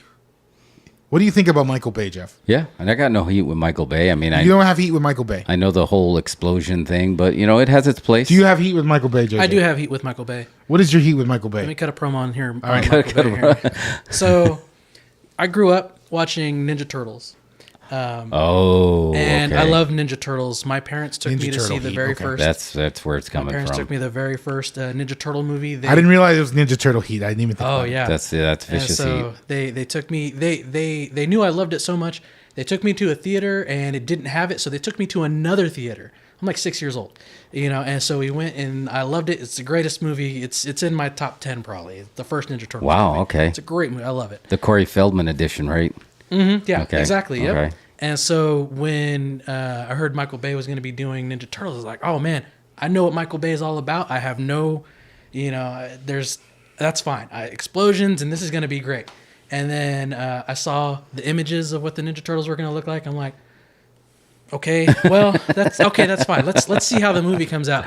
And it was just, absolutely the worst. And then they kept making the movies. Yeah, and then they kept going. So I have Ninja Turtle heat. That's real heat. Otherwise, Michael Bay, I have, he's got credit with me for, all the explosions. I'll take that. Okay. I think that heat is deserved. I think that's totally Rightfully fair. so. And tell me, is this a thing, JJ? Were Ninja Turtles were bigger in like Mexican households for some reason. They were big. I feel like they were always talking about Ninja Turtles, and whenever they talked about a toy, they'd always call it Ninja Turtle toy. I don't know. I feel like it was always mentioned a lot. Anyway, here's the thing about like the imagery. Like there's always, you go to a place and they have like artwork on the side of the building. Pinatas and stuff, and put it on the always, Ninja Turtle graffiti. Yep, always Ninja Turtles, always. Anyway, I get that because those movies suck. But here's the thing. I'll just say this in Michael Bay's, because he's not here to defend himself. He's like, Michael Bay could not give any less of a fuck if turtles were ninjas. He absolutely does not care. He probably never even watched those movies. Nope. He probably never showed up to look at an edit or approve anything. He just collected a giant check and bought, a boat and 2 boats, 5 boats probably. Yeah. So, Michael Bay he's at the point he's made so much money off of that. And then how many Transformers movies? There's like 76 Transformers movies. Each one of those he's banking $100 million. Those are $1 billion probably. movies. Yeah. Yeah. So he's probably making $100 million off everything. So he doesn't care. At this point, he doesn't care. You're right. Yeah. So this movie, he's done some classics, right? Yeah. He did some classics. So anyway, this movie popped up on the Peacock, and it's called Ambulance. Oh, I remember when this came out. Okay, so this is a lower budgeted. I mean, Michael Bay did that one movie on Netflix, which was insane and awful. Like I don't with Ryan Reynolds. Because I think Netflix doesn't have a lot of quality control, so it's like I think directors run amok. This is for that's true. for Universal. Probably supposed to be a theater release. I think it might have gotten theater. It got a small theater release. Anyway, it's an original action premise, which you never seen before. Nobody in here has superpowers. Nobody was bitten by radioactive spiders or nothing. It's just two guys trying to pull off a heist. They need the cash. Basically, they're brothers somehow. Jake Gyllenhaal and what is the guy's name again? Yahya Abdul-Mateen II. Yahya Abdul-Mateen. Mm-hmm. They're brothers, and so they're brothers. They reunite. They go do a crime. They end up stuck in an ambulance on the run with a cop that they shot in the ambulance and a paramedic trying to keep him alive. All the while, they're trying to evade the cops and evade the, mob. All right. I love everything you just said. Yeah, it was one of those. It's an original action idea, and I guess one thing that's cool about it is it's lower budgeted, but like Michael Bay, he loves his insane shots. He uses a bunch of drones and is getting weird shots with drones, flying them through things. Like he's really creative, Yeah. He's cool. And I just love to see him doing an original action movie. I think it's solid. I think whatever Michael Bay does next, I guarantee you Jake Gyllenhaal is going to be the lead. He fits perfect in Michael Bay. Really? That's what I was going to wonder. This is going to put him over as an action star. Really? Yeah, Michael Bay will. It was one, and this had trailers in the theaters, and it was one of those ones. And I was thinking about you when I saw it because we were talking about this for the past couple of months, kind of where this show was birthed a little bit. That you were just very frustrated with everything just relying on IPs, and there's not a lot of original ideas. We were talking about 70s Hollywood with the offer of just like I want a movie that was pitched on a cocktail napkin, and I feel like. Right. And this film, which I didn't see, but just by the trailer, that fits that mold. Oh yeah, I recommend it.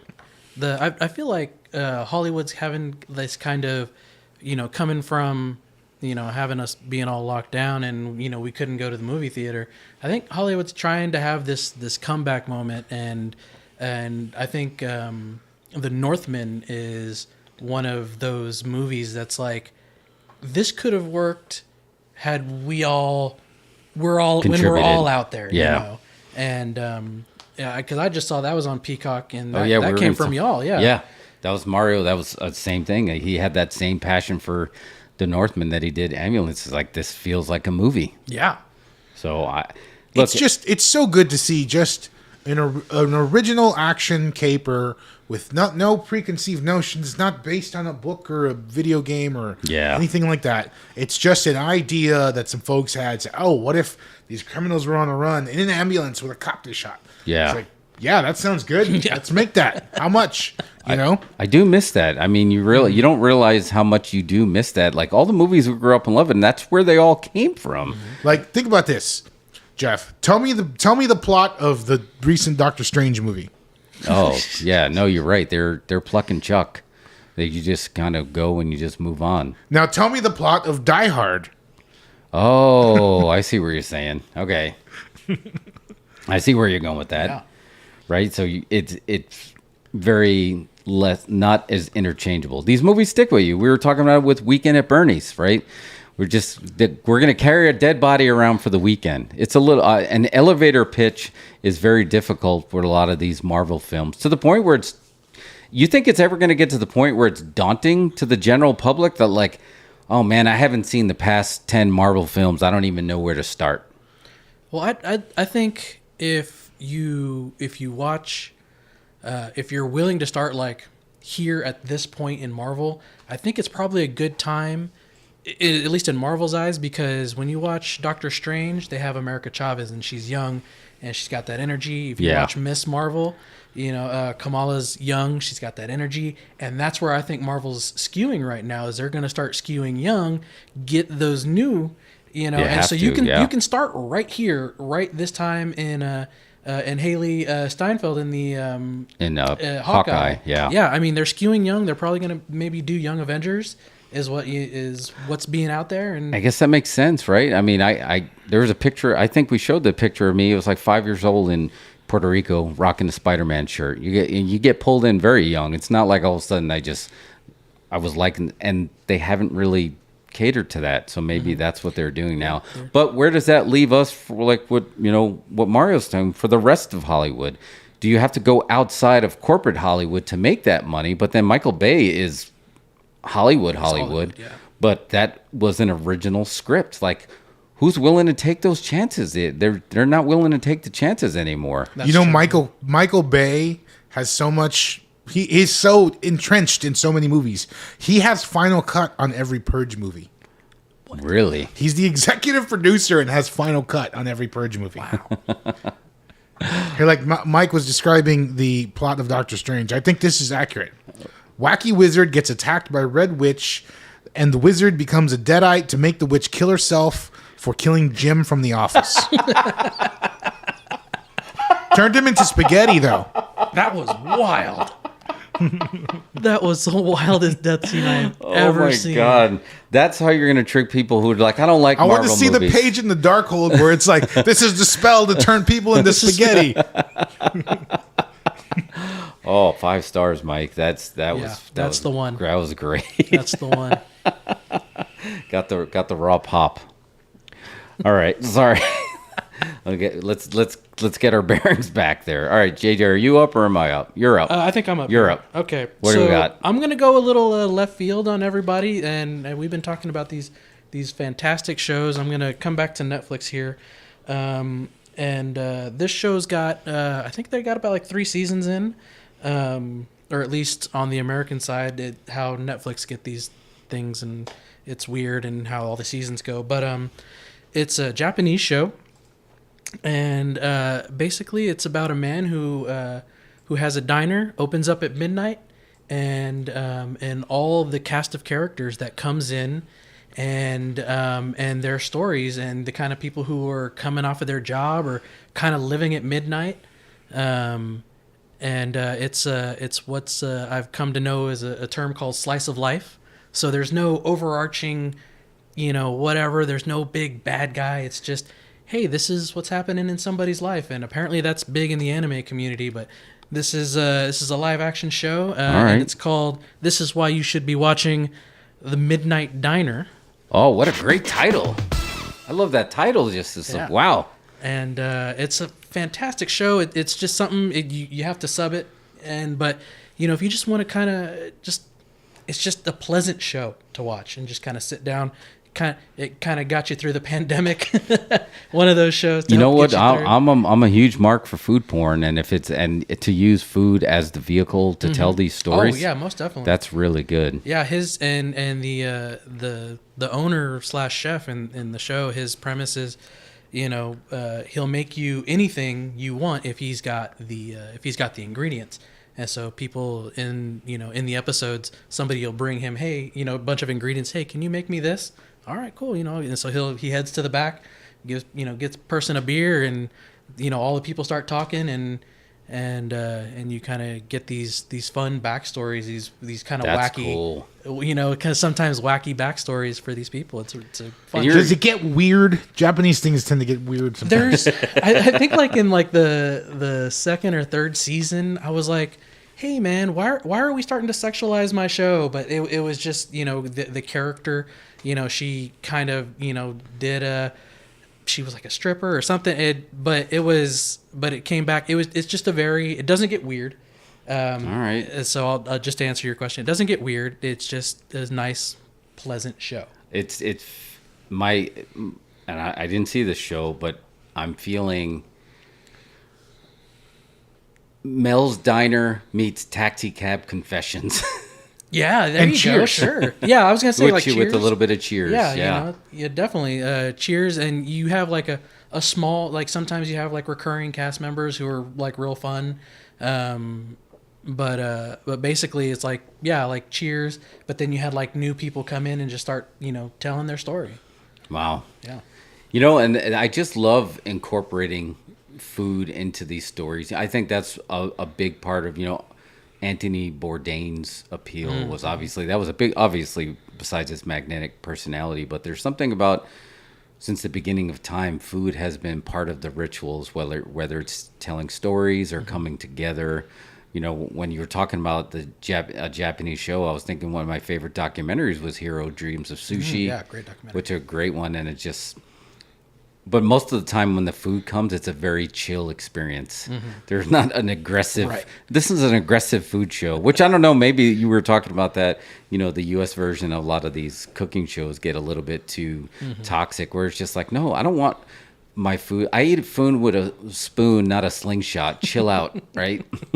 Yeah. And at the end of I believe at the end of each episode in Midnight Diner, they show you like they have like a dish. Oh, I was going to just say they're going to show you the recipe. And they show you, here's how you make this dish. Oh, wow. What a great idea. Simple, basic. Again, that sounds like solid entertainment. It does. Really Hollywood, stop. Enough with that. There's room for IPs. We're marked for IPs, but let the original stuff flow too. You'll make some money, especially when you don't have to spend a ton of money on it either. And apparently there's a South Korean and a Chinese version of the show.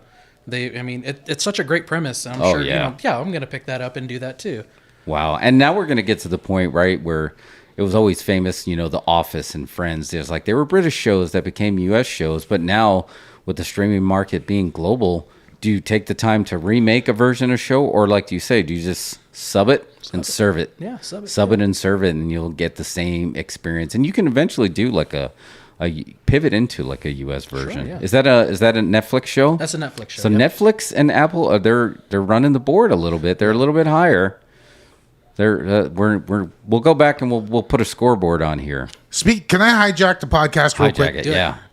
You know what would be a great idea for Netflix, and I wonder if they did this. What if that Squid Game reality show that's coming out, right? When that comes out, what if it's actually Squid Game, for real? Wouldn't that be the ultimate twist if Netflix just turned heel like that? Oh yeah, and just that would be the wildest thing. They did announce they are going to be doing a reality show, game show like Squid Games, but the twist. So you're saying turn heel and well, we forgot to tell you really might die in this show, and then we're watching people actually die. Oh man, and we're watching the actual Squid Game, but they could also do it as a work and just trick us. And we wouldn't be able to tell, turn. Right? Just exactly like War of the World style. It's man. They release all the episodes of the Squid Game reality show, and then they're worked where it's people start actually dying, and then people are on Twitter. It's are you watching Squid Game? People are actually dying, and they just no sell it the whole way until people freak out. Yeah, and about 6 episodes in, and then when they're FBI is freeze, and then the actors come out we're fine, we're good. What can you do? Can you get in trouble for that? I don't know if there's time to reshoot that, but oh man, when Mike said make the circle a lot more interesting. Oh man. Yeah, there you go.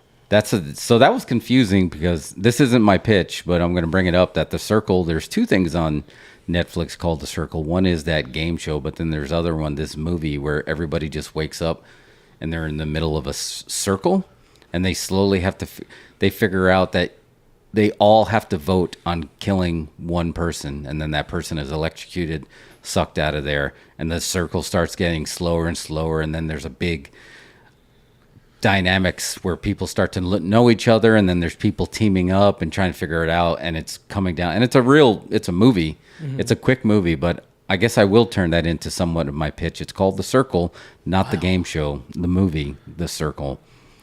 And it just comes down to where there's 2 people left, and there's only going to be one person standing in this circle, and the rest are killed. And it starts off with 40 people in that circle. And the whole movie is literally in this room where they're all standing on a circle. Wow. There's no locations in this at all. So I guess that was my quasi recommendation, because when I saw The Circle, I didn't have an image ready for that one. Yeah, no, I didn't. And I'm kind of do a swerve. I'm going to give you a chance to grab a Shudder image, because we got to get our friends at Shudder on the board. And you can just grab the Shudder image if we want to just do that, because Shudder is hands down the low-key one of the best streaming services out there that not everybody knows about. And some people get it through AMC Plus, but then you don't get the full experience. Some people get it through Amazon. I'm telling you now, plunk down, it's $5. Plunk down the cash to get Shudder straight up. And obviously we do it every week so we can watch The Last Drive-In with Joe Bob Briggs. Fantastic. That's the way to watch old Hollywood double feature movies of movies that What was the name of the streaming service? Shudder. Wait, let me see if I can do it. Dun dun dun dun. And then when the app opens up, that they just do the dun dun, and it just gets me excited for when I'm gonna watch. But I highly recommend The Last Drive-In with Joe Bob Briggs. Any specials, you can go back, but you're basically watching. That's a movie history class 101. You're watching these movies. He's going to pause the movie and he's going to give you a history of that. And you're going to watch movies that you never thought you would, never heard of, saw before. Mario turned you on to this and now completely addicted to that. So what's excellent about Shudder is that they all their movies are like curated. It's not just random stuff they licensed. Yes. It's not old episodes of Friends or whatever. It's everything is curated. They seek it out at festivals and they get like old stuff that's classic and that, like a lot of the Shout Factory stuff. And they've got some originals they just pick up. They do. I started watching just recently. Here's another one. This will go into another recommend. Okay. Jeff. I missed this at Fantastic Fest 2 years ago or whenever it was. The Sadness. Oh, I saw the trailer for that on there. The Sadness. Yeah, I saw the trailer on there. It is excellent. Oh man. It is like like I don't know how you are with the ultra gore. How are you with the ultra gore? I'm okay with it. Like ultra gore, because in like Asian gore is different than American. Yeah, gore. It goes way worse. I guess the gore just depends on the type of, if it's like too tortury, but like the gore itself, it just depends. It's a case by case basis for sure. Anyway, this is like, it feels like George Romero done in Taiwan with ultra gore. Like it's right on the money. Well done. It's like it's a hybrid of a zombie and a sickness virus movie, right? Because I know there's some overlap there, and folks can be particular, but basically people get this sadness virus and they go nuts and start killing each other. Oh wow! So it's a little bit like the Taiwan version of the Crazies. Like the Crazies, yeah. Yeah. Okay. Which in the OG Crazies.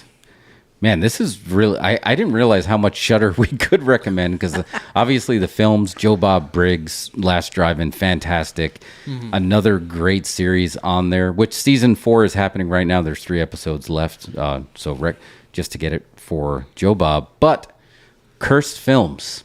If you are into mini documentaries about some of your favorite films... Yeah. Curse Films is you should be watching Curse Films. Nice. 2 seasons, 6 episodes, all the movies you've ever heard about that had a curse involved with it. I'm in. Poltergeist was just like, because obviously the daughter died in there. Right. Carol Ann, the actress who played Carol Ann eventually. The Crow, there's an episode for The Crow. Right. They cover Rosemary's Baby, Cannibal Holocaust, Twilight Zone, the movie, right, yeah. Which obviously there was a lot of curses around here. And here's the one, and then they had The Omen. But here's the one that really got me, that blew my mind that it made it here, and this like put the show over the top, because we all know about this curse. The Wizard of Oz curse on Shudder. And they go into, I thought there was only one curse, right? Well, one of the Lollipop Guilds, they were, one of the Munchkin actors hung himself on the set, and there's a cut of one of the films of The Wizard of Oz that's out there that supposedly shows it. He hung himself during... He's like in the background. Yeah. Right? And they go hunting for that. On top of, I didn't know that the Wicked Witch of the East, bro. The Wicked Witch, like, literally burned herself. Like, and then the original Tin Man got, like, poisoning from the type of paint they used. So this show is like just mini documentaries, and it's great. Again, plunk down your money for Shudder just for Creepshow. The Last Drive-In, Cursed, and like Mario said, all these films. Podcat highly agrees. Podcat recommends. Yeah, there's our thumbnail. There it is. Yeah. She says, "Oh yes." Oh, and taking likes makes me want to throw out a YouTube channel, The Kill Count. There's Mike's recommendation. They count the kills in all your favorite movies that are great. Oh, nice. Some Shudder is covered in there, so I've seen that channel. That's a good one. Yeah, that is a good one. I saw YouTube's got one on the board. There you go. I watch a lot of YouTube content. Yeah. Oh yeah. I've watched way more YouTube than I used to. Like over the probably since the pandemic. Mm-hmm. I didn't realize that I started watching more. I never thought I'd get to the day that I'd watch more YouTube than any of the big 4. And I can't think of anything that I watch on those the big four: ABC, CBS, NBC, Fox. And I watch more YouTube than I watch on there, and that kind of like, wow, I never really thought that would happen. I never thought I'd watch a full movie on a phone either, but I've done that too. But here we are. Speaking of YouTube, you should tell them why they should like and subscribe to the channel. Yes, you should like and subscribe for this recommended show. This is why you should be watching Dose Incredibles House Show Live. Because we talk about lots of stuff. We talk about kayfabe content, horror high spots, and culture pop for movie marks and lucha nerves. So like and subscribe now. Like and subscribe. Yes. Come get that quality content every week.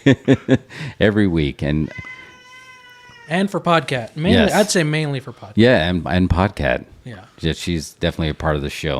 All right, who has more? Does anybody have any more of these shows you should be watching? I wanted to bring one up that I thought of because of Jeff talking about a shape circle over there. There's a movie from 1997 called Cube, and it's got a fairly similar. I think I vaguely remember that. I've seen Cube and Cube 2 Hypercube. Hypercube. There's a third Cube movie. It's like a prequel. There's Cube Zero. Cube Zero. Yeah.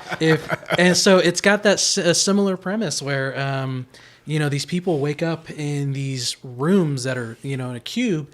And they need to try. They don't know how they got there, and so they're trying to figure out their way out of the cube. And basically, there are multiple cubes, and the rooms keep shifting, and so they don't know. They thought, oh, okay, well, I'm here, and I just go to the next room, and I keep going. No, the rooms shift around, and so they have to figure out, okay, well, if this shifts here and this, that's a wild, and it's a great movie. There's just something about those concepts like that when you make a whole film out of something that could be a Twilight Zone episode. Yeah. But again, they can roll the dice on these and not spend that much money, and get the streamers can pull people in. Just check this out. It's going to be one location, this high concept, go for it. Because when we're talking about the circle and you're talking about the cube, there's actually a Twilight Zone episode called The Cylinder, right? And it was just the 5. It was a clown, an army man, a princess. They wake up in the cylinder and they have no idea how they get there, and they're trying to figure out how to get there. Yeah, and it just screams of that. Which again, this is why the Twilight Zone is the best show of all time, because you can make a film out of every one of their episodes, and you would pull in. And Black Mirror is getting close. Black Mirror is getting very close. Where Robert Downey Jr. optioned a couple of the episodes to actually make a film. I did read about that. But speaking of Paramount Plus, we'll throw that out there too. You can watch the Jordan Peele's Twilight Zones, which are low-key great. Oh, those are great. Yeah, they are really, really good. And I don't think they got enough love, because that's a tough proposition. And they're already done. He's like, I can't do any more of these. Wow. But it was just like, wow, but thank you for 20 more. Right. Because that was really thank you good. for giving us what you gave us. Dang. Yes. Yeah, that's awesome. So let's read a couple of Mike's recommendations, because again, Mike, thank you so much, because you always come with these tight recommendations as well. Flight Attendant, pretty enjoyable on HBO. I did enjoy season 1. Going to check out season 2. That puts HBO Max on. And here's one I've been meaning to watch that I have not caught up to yet. And JJ Amari, you can tell me, I don't know if you watched this. Our Flag Means Death. I haven't watched that yet. What is that about? That feels like it's a Taika Watiti show, right? About these pirates? Pirates. Yeah. And I'm a big mark for the old 80s, the Pirates movie. Oh, yeah. But it has the feel of just I always get the Pirates movie and Yellowbeard confused. Oh, yeah, they are. They are very similar. I guess. And I always confuse ice pirates with space racers. Space Raiders. Ice Pirates, Space and that's Racers. not... No, I confuse Ice Pirates with Buckaroo Banzai. I was going to say, that's a Buckaroo Banzai. But I don't know. I think Our Flags Mean Death is what if the Pirates of the Caribbean meets What We Do in the Shadows? Yeah, that's right? how That's I've the pitch on there. Pitched, yeah. Yeah, Taika Waititi explores LGBTQ plus in a pirate show. Nice. Jeff, have you ever seen any of Taika Waititi's pre-Marvel movies? I I saw the one that played at Fantastic Fest. What was the rabbit? Jojo Rabbit. Jojo Rabbit, which was that was after Thor though. Oh, was that after Thor? Yeah, that was after Thor. You can't make a movie about Hitler until you make $1 billion movie. That's very true. I mean, I only knew him from What We Do in the Shadows, which was he made some indie films before. There was one he made. It was right around the time of Napoleon Dynamite, and it's sort of another version of that in a way. Oh, really? And it's called Eagle versus Shark, and it's like Napoleon Dynamite, but it's kind of like from a female perspective. Oh, really? Okay. Yeah. I don't know if you like Flight of the Conchords. Yes, I love Flight of the Conchords. So he directed Flight of the Conchords as well. That makes sense. That totally makes sense now. Wow, I had never put 2 and 2 together on that. Because that's that same universe. Because there was after Nacho Libre, one of the Flight of the Conchords guys was in his third movie. Do you remember that movie? It was... Which one? The guys who made Napoleon Dynamite, then they made Nacho Libre, and then there was another movie. The Gentlemen Broncos? Yes, that's it. Or wait, yeah, Gentlemen Broncos. Gentlemen Broncos, yeah. And that had one of the Flight of but they all, it makes sense that they all kind of revolve in that same universe. Mm-hmm. It has that very specific type of humor. And he also did a movie called Hunt for the Wilder People, and it's got the kid from Deadpool 2 and Sam Neill. It's also really good. Really? Oh, so he's got some good stuff that he did before he got that Thor job. Wow. And I mean, you can see why he got the Thor job because he's like super creative. I haven't seen all of his films, but what I've seen, they're fun. He's just got a good sense of humor. He put that kid from Deadpool over, and that's why he got the Deadpool job. Yeah, that totally makes sense. Well, like Mike said, I mean, I think he changed everything. For Marvel as far as like choosing directors because of him, because then they're like, okay, let's go with the creative types because James Gunn, Taika Waititi, Sam Raimi, you need these different visionaries in there to give their take on it, or else it's going to start to get stale.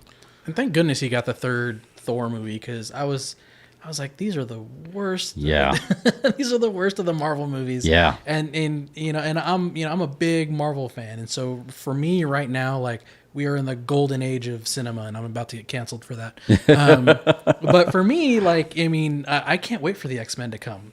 I cannot wait, and so for me, like I said, I'm going to get canceled, but this is the golden age for me. No, you're in a safe space here because again, when we're talking about our culture pops here, it's not, we want to have that balanced feel. So yes, I will be there on day one for Thor Love and Thunder, but I also want to discover new films that I've never seen before. Oh, yeah. Old films that I haven't seen before, and this is how we're going to do it. Friends talking about films and saying, you should really watch this if you like this. Like, again, now I feel like I got Taika Waititi homework because everything you just pitched on there is really good. I can feel you on the golden age cinema. I think there's a lot of stuff like we're seeing stuff that we would have never seen before. No, there's just, you can make anything. Nothing is unfilmable anymore. That's true. You know what I mean? Yeah. Now that can be interpreted as a good thing for a lot of reasons, but also like a bad thing. Because like literally a camera costs $40 and they make 100,000 movies a year. Yeah.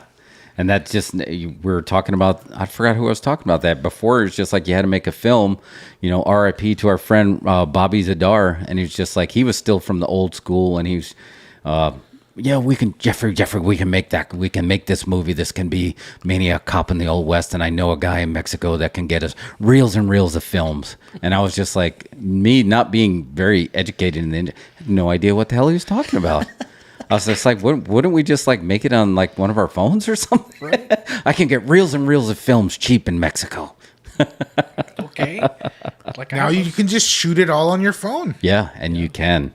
You can, and it comes out really well. Oomph Cola, right? Oomph Cola was shot on the Samsung Galaxy. Yes, no way. Yeah, that's the way to do it, man. That's awesome. That was a lot of sweat in there, so.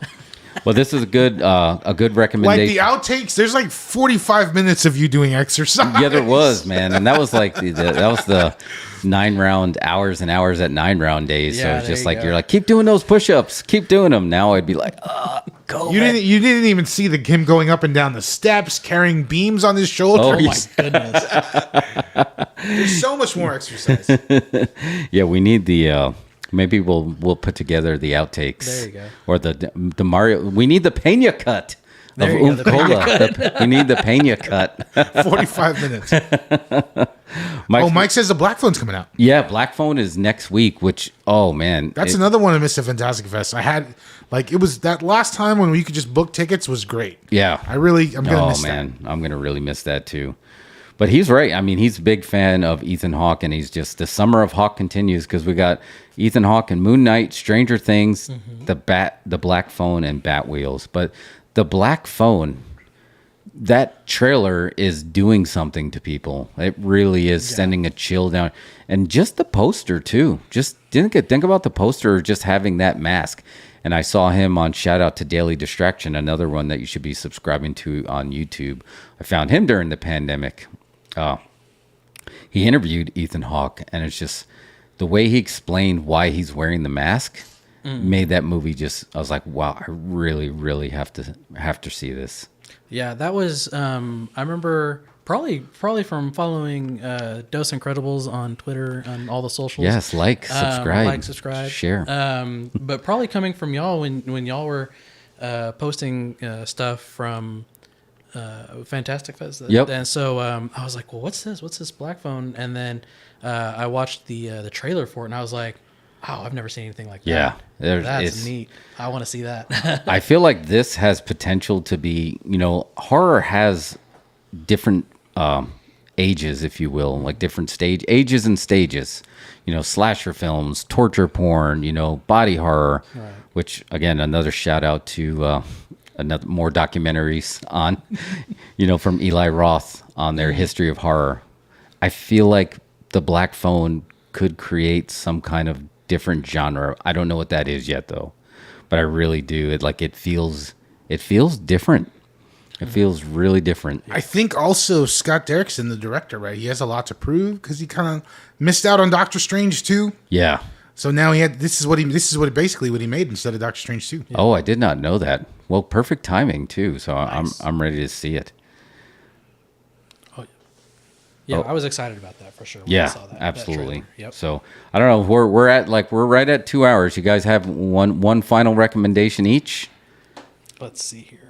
I got one, but whenever you guys are in, Mario, you should have the image for this one because I know it took you down a dirt road.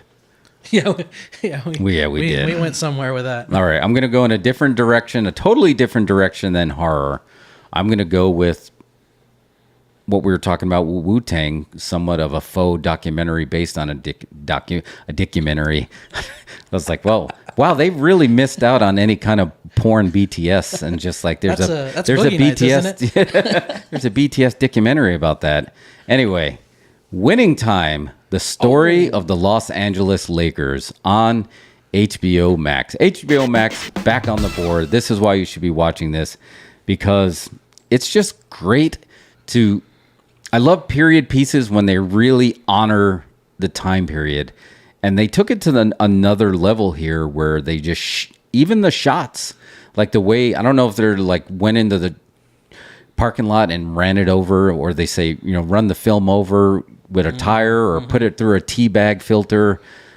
It just everything about it is great. And if you were anything about a mark for anything that happened in the 80s, you knew, the Lakers versus the Celtics in that NBA world. That was pop culture back then. The Showtime Lakers? Yeah, exactly. Here's the thing. That was not film. That was videotape. That was what right? they were. There is some 16 millimeter reels in there and some 8 millimeter, but a lot of what they used was they made it look like old video. Yeah. And I wonder, I've never seen any behind the scenes on it or whatever, but I wonder if they actually used old cameras.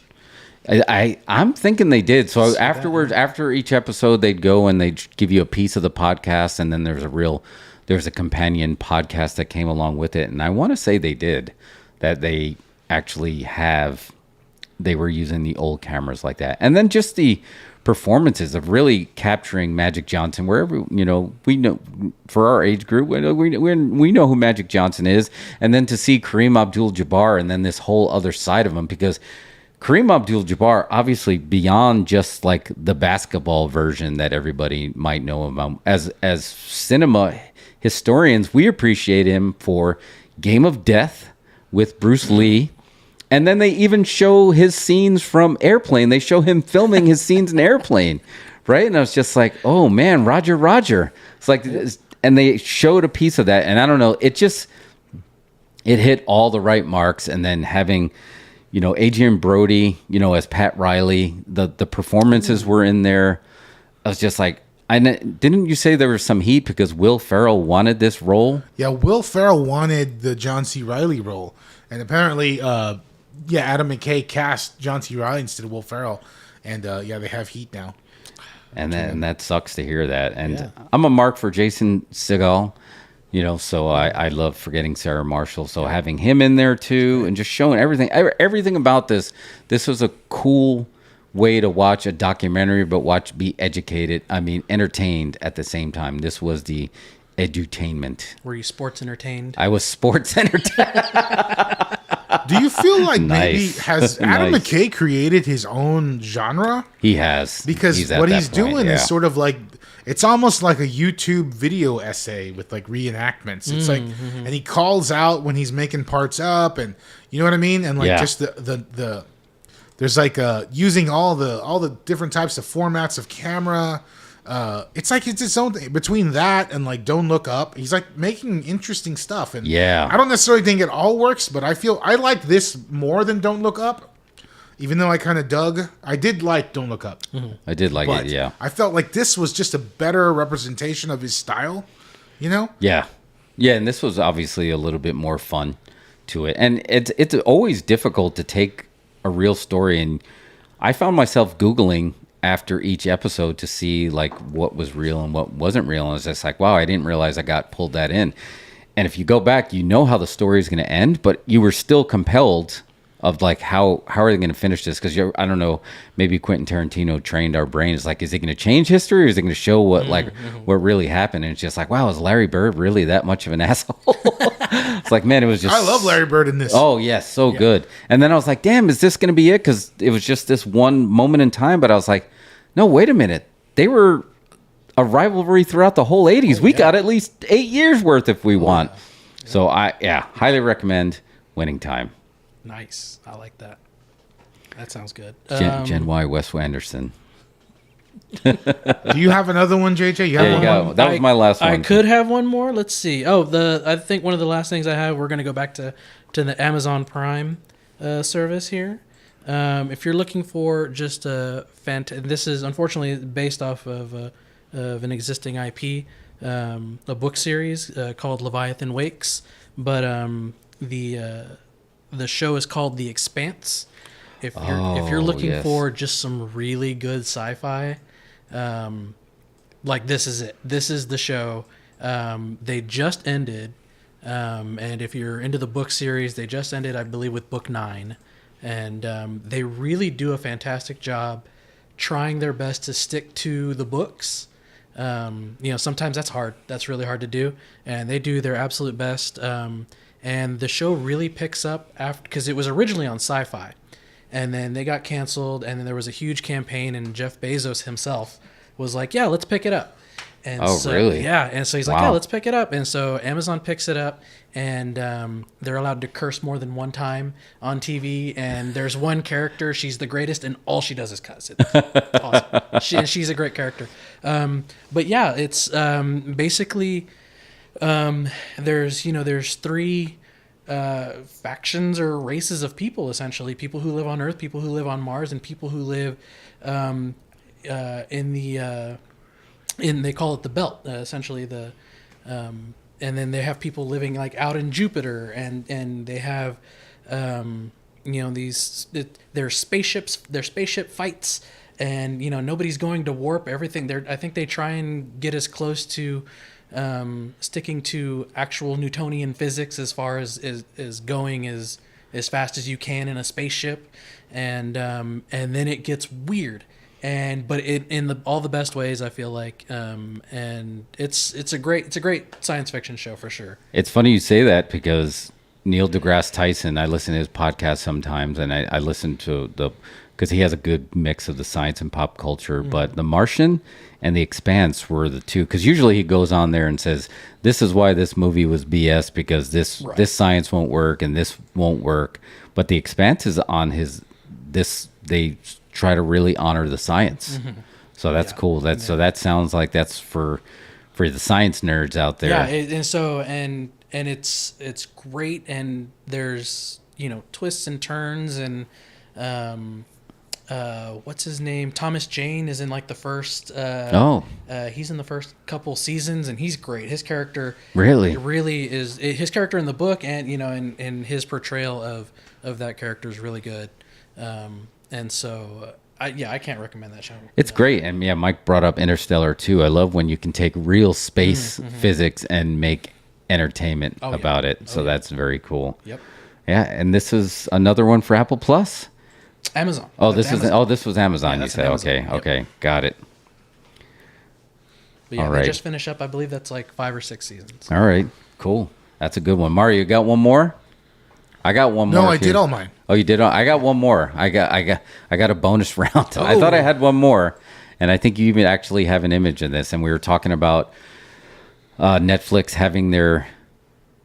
going for their niche. So this one's going to be the CrunchyRoll. Got to get CrunchyRoll in there. I got pulled into Jujutsu Kaisen 0. I got talked into go see it in the theater, and then they're like, and this apparently was shot.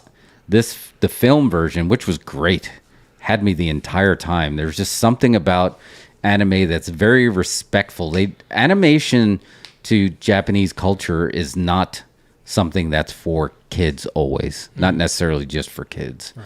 So the storytelling in here is so rich, like the canon for these stories. So when I went and saw it, and I went and saw it with my son at brunch, I was like, okay, cool. And I was like, it kept me the entire time to the point where I was like, and he's like, oh, yeah, and this is in the middle. Like, some of the characters that were in this film are, like, not even in the show yet. And I was just like, wow. So I just saw episode 4, 5, 6 of Star Wars, and now I got to go back and watch on Crunchyroll and see 1, 2, 3. Yeah. But anime storytelling is just so... And it's the crazy thing, it's so fantastic in the sense of just like One Punch Man, right? We were talking about that earlier, right? Justin Lin's going to be making a live action version. So wild. And you're like, how are they going to do that? Because if you watch the animation, I mean, you got big crab guys walking around in diapers, and how are you going to do that? And some of the names in there are so good. Diaper crabs? Yeah, diaper crabs. If one thing we're missing in Hollywood, it was always diaper crabs. It was always diaper crabs. But yeah, it's just, again, you got the walking, talking panda bear, but you do get pulled into the emotions here of like, wow, this is really good. And the pitches, they're like demon. There's some demon backstories there, and they're witches and more. I guess a Japanese version of like Harry Potter, the anime version, and just like some are more powerful than others, and it's just a really solid storytelling. And I think it's safe to say you can start with the film and then go back and watch the shows. Nice. And I was calling it Jujutsu, but it's Jujutsu Kaisen 0. Okay. Yeah, okay. So really, really good stuff. So Crunchyroll's got one on the board for all our apps. Crunchyroll's, they got bought out by somebody, didn't they? I think they did, yeah. And so they might be, I feel like they were on the verge of like really blowing up, and this might be the thing that takes them over the top. I really do think, as far as the future of entertainment is global.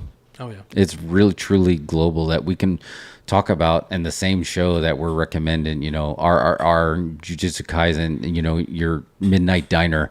We're all over the world, and you don't have to worry about, this is made just for this culture and you're not going to appreciate it. Like, I feel like those days are done. Now you really do have to, like, the cast of Squid Games, they were blown away of the global reach that they had now, that it just reached across all different cultures. Oh, yeah. And I think that's where the future is going. So I think this is where it's going to be really important for us doing shows like this, but Hollywood as well taking that lead, as make sure originality isn't forsaken for a safety net of a known IP. I'm not saying to stop making those. If you want to take your $100 million budget and make the film, fine, and people are going to come out. But it's okay to go give somebody, $1 million to go make an original story that you never heard of. Oh, yeah. You can get 50 movies for the price of one. Yeah, it doesn't really make sense. What was it, Mario? You can tell you're even more of a film historian. I read that for a long time that Ice Cube was the most profitable actor in Hollywood, and that's because he had his own rule before Blumhouse that my budgets are never really going to go. They're always going to be between 15 and 20, and you're going to probably make that back in there. Like, he was a surefire bet every time if Ice Cube made a movie that you're going to make your money back, but you weren't investing that much money. So I just don't understand when you see stuff like Paranormal Activity and Blair Witch, when you take a chance on something original or something that might not have been heard of. And now it's even less risky because you don't have to have a distributor worry about where we're going to release it. Throw this on your app. Beavis and Butthead Do the Universe is going right to Paramount Plus. I'm so excited for that. Yeah, it's just like... now I can't cancel it. Yeah, you can't cancel, and you just take a chance. Just that's the moral of this show is... Take a chance. If you change your mind on the first in line, baby, I'm still free. Take a chance on me. There we go. Finish it off. All right, cool. JJ, thank you so much for joining us. Thank you for having me. This was great. This was a great show. Was a lot of fun. We didn't talk about it. We didn't talk about Thor. We didn't talk about Kenobi. We didn't talk about Miss Marvel. There's a lot to still talk about. We barely talked about the Northman. We only talked about it for a second. I know we didn't talk about the Northman. That's definitely a recommend. And for our kayfabe content, there's a big scandal going on right now with Vince McMahon, or a leak. There's a lot of wrestling news that happened, but we're doing the Lord's work here. We're doing the Lord's work of making... We're on a mission from God. We're on a mission from God. Can you imagine, like the Blues Brothers, how'd that get pitched, right? Lorne Michaels took chances, man. How do you pitch that? That's wild. Take chances. All right, cool. So that's it. So we will be back next week, same damn time, same damn channel. Back with more kayfabe content, horror heist, culture pop, movie marks, and lucha. I was going to try not to mess it up because I knew Mike was it, but I did anyway because, hashtag sticky lips. So we'll leave it on that with sticky lips. All right. See yous. Good night.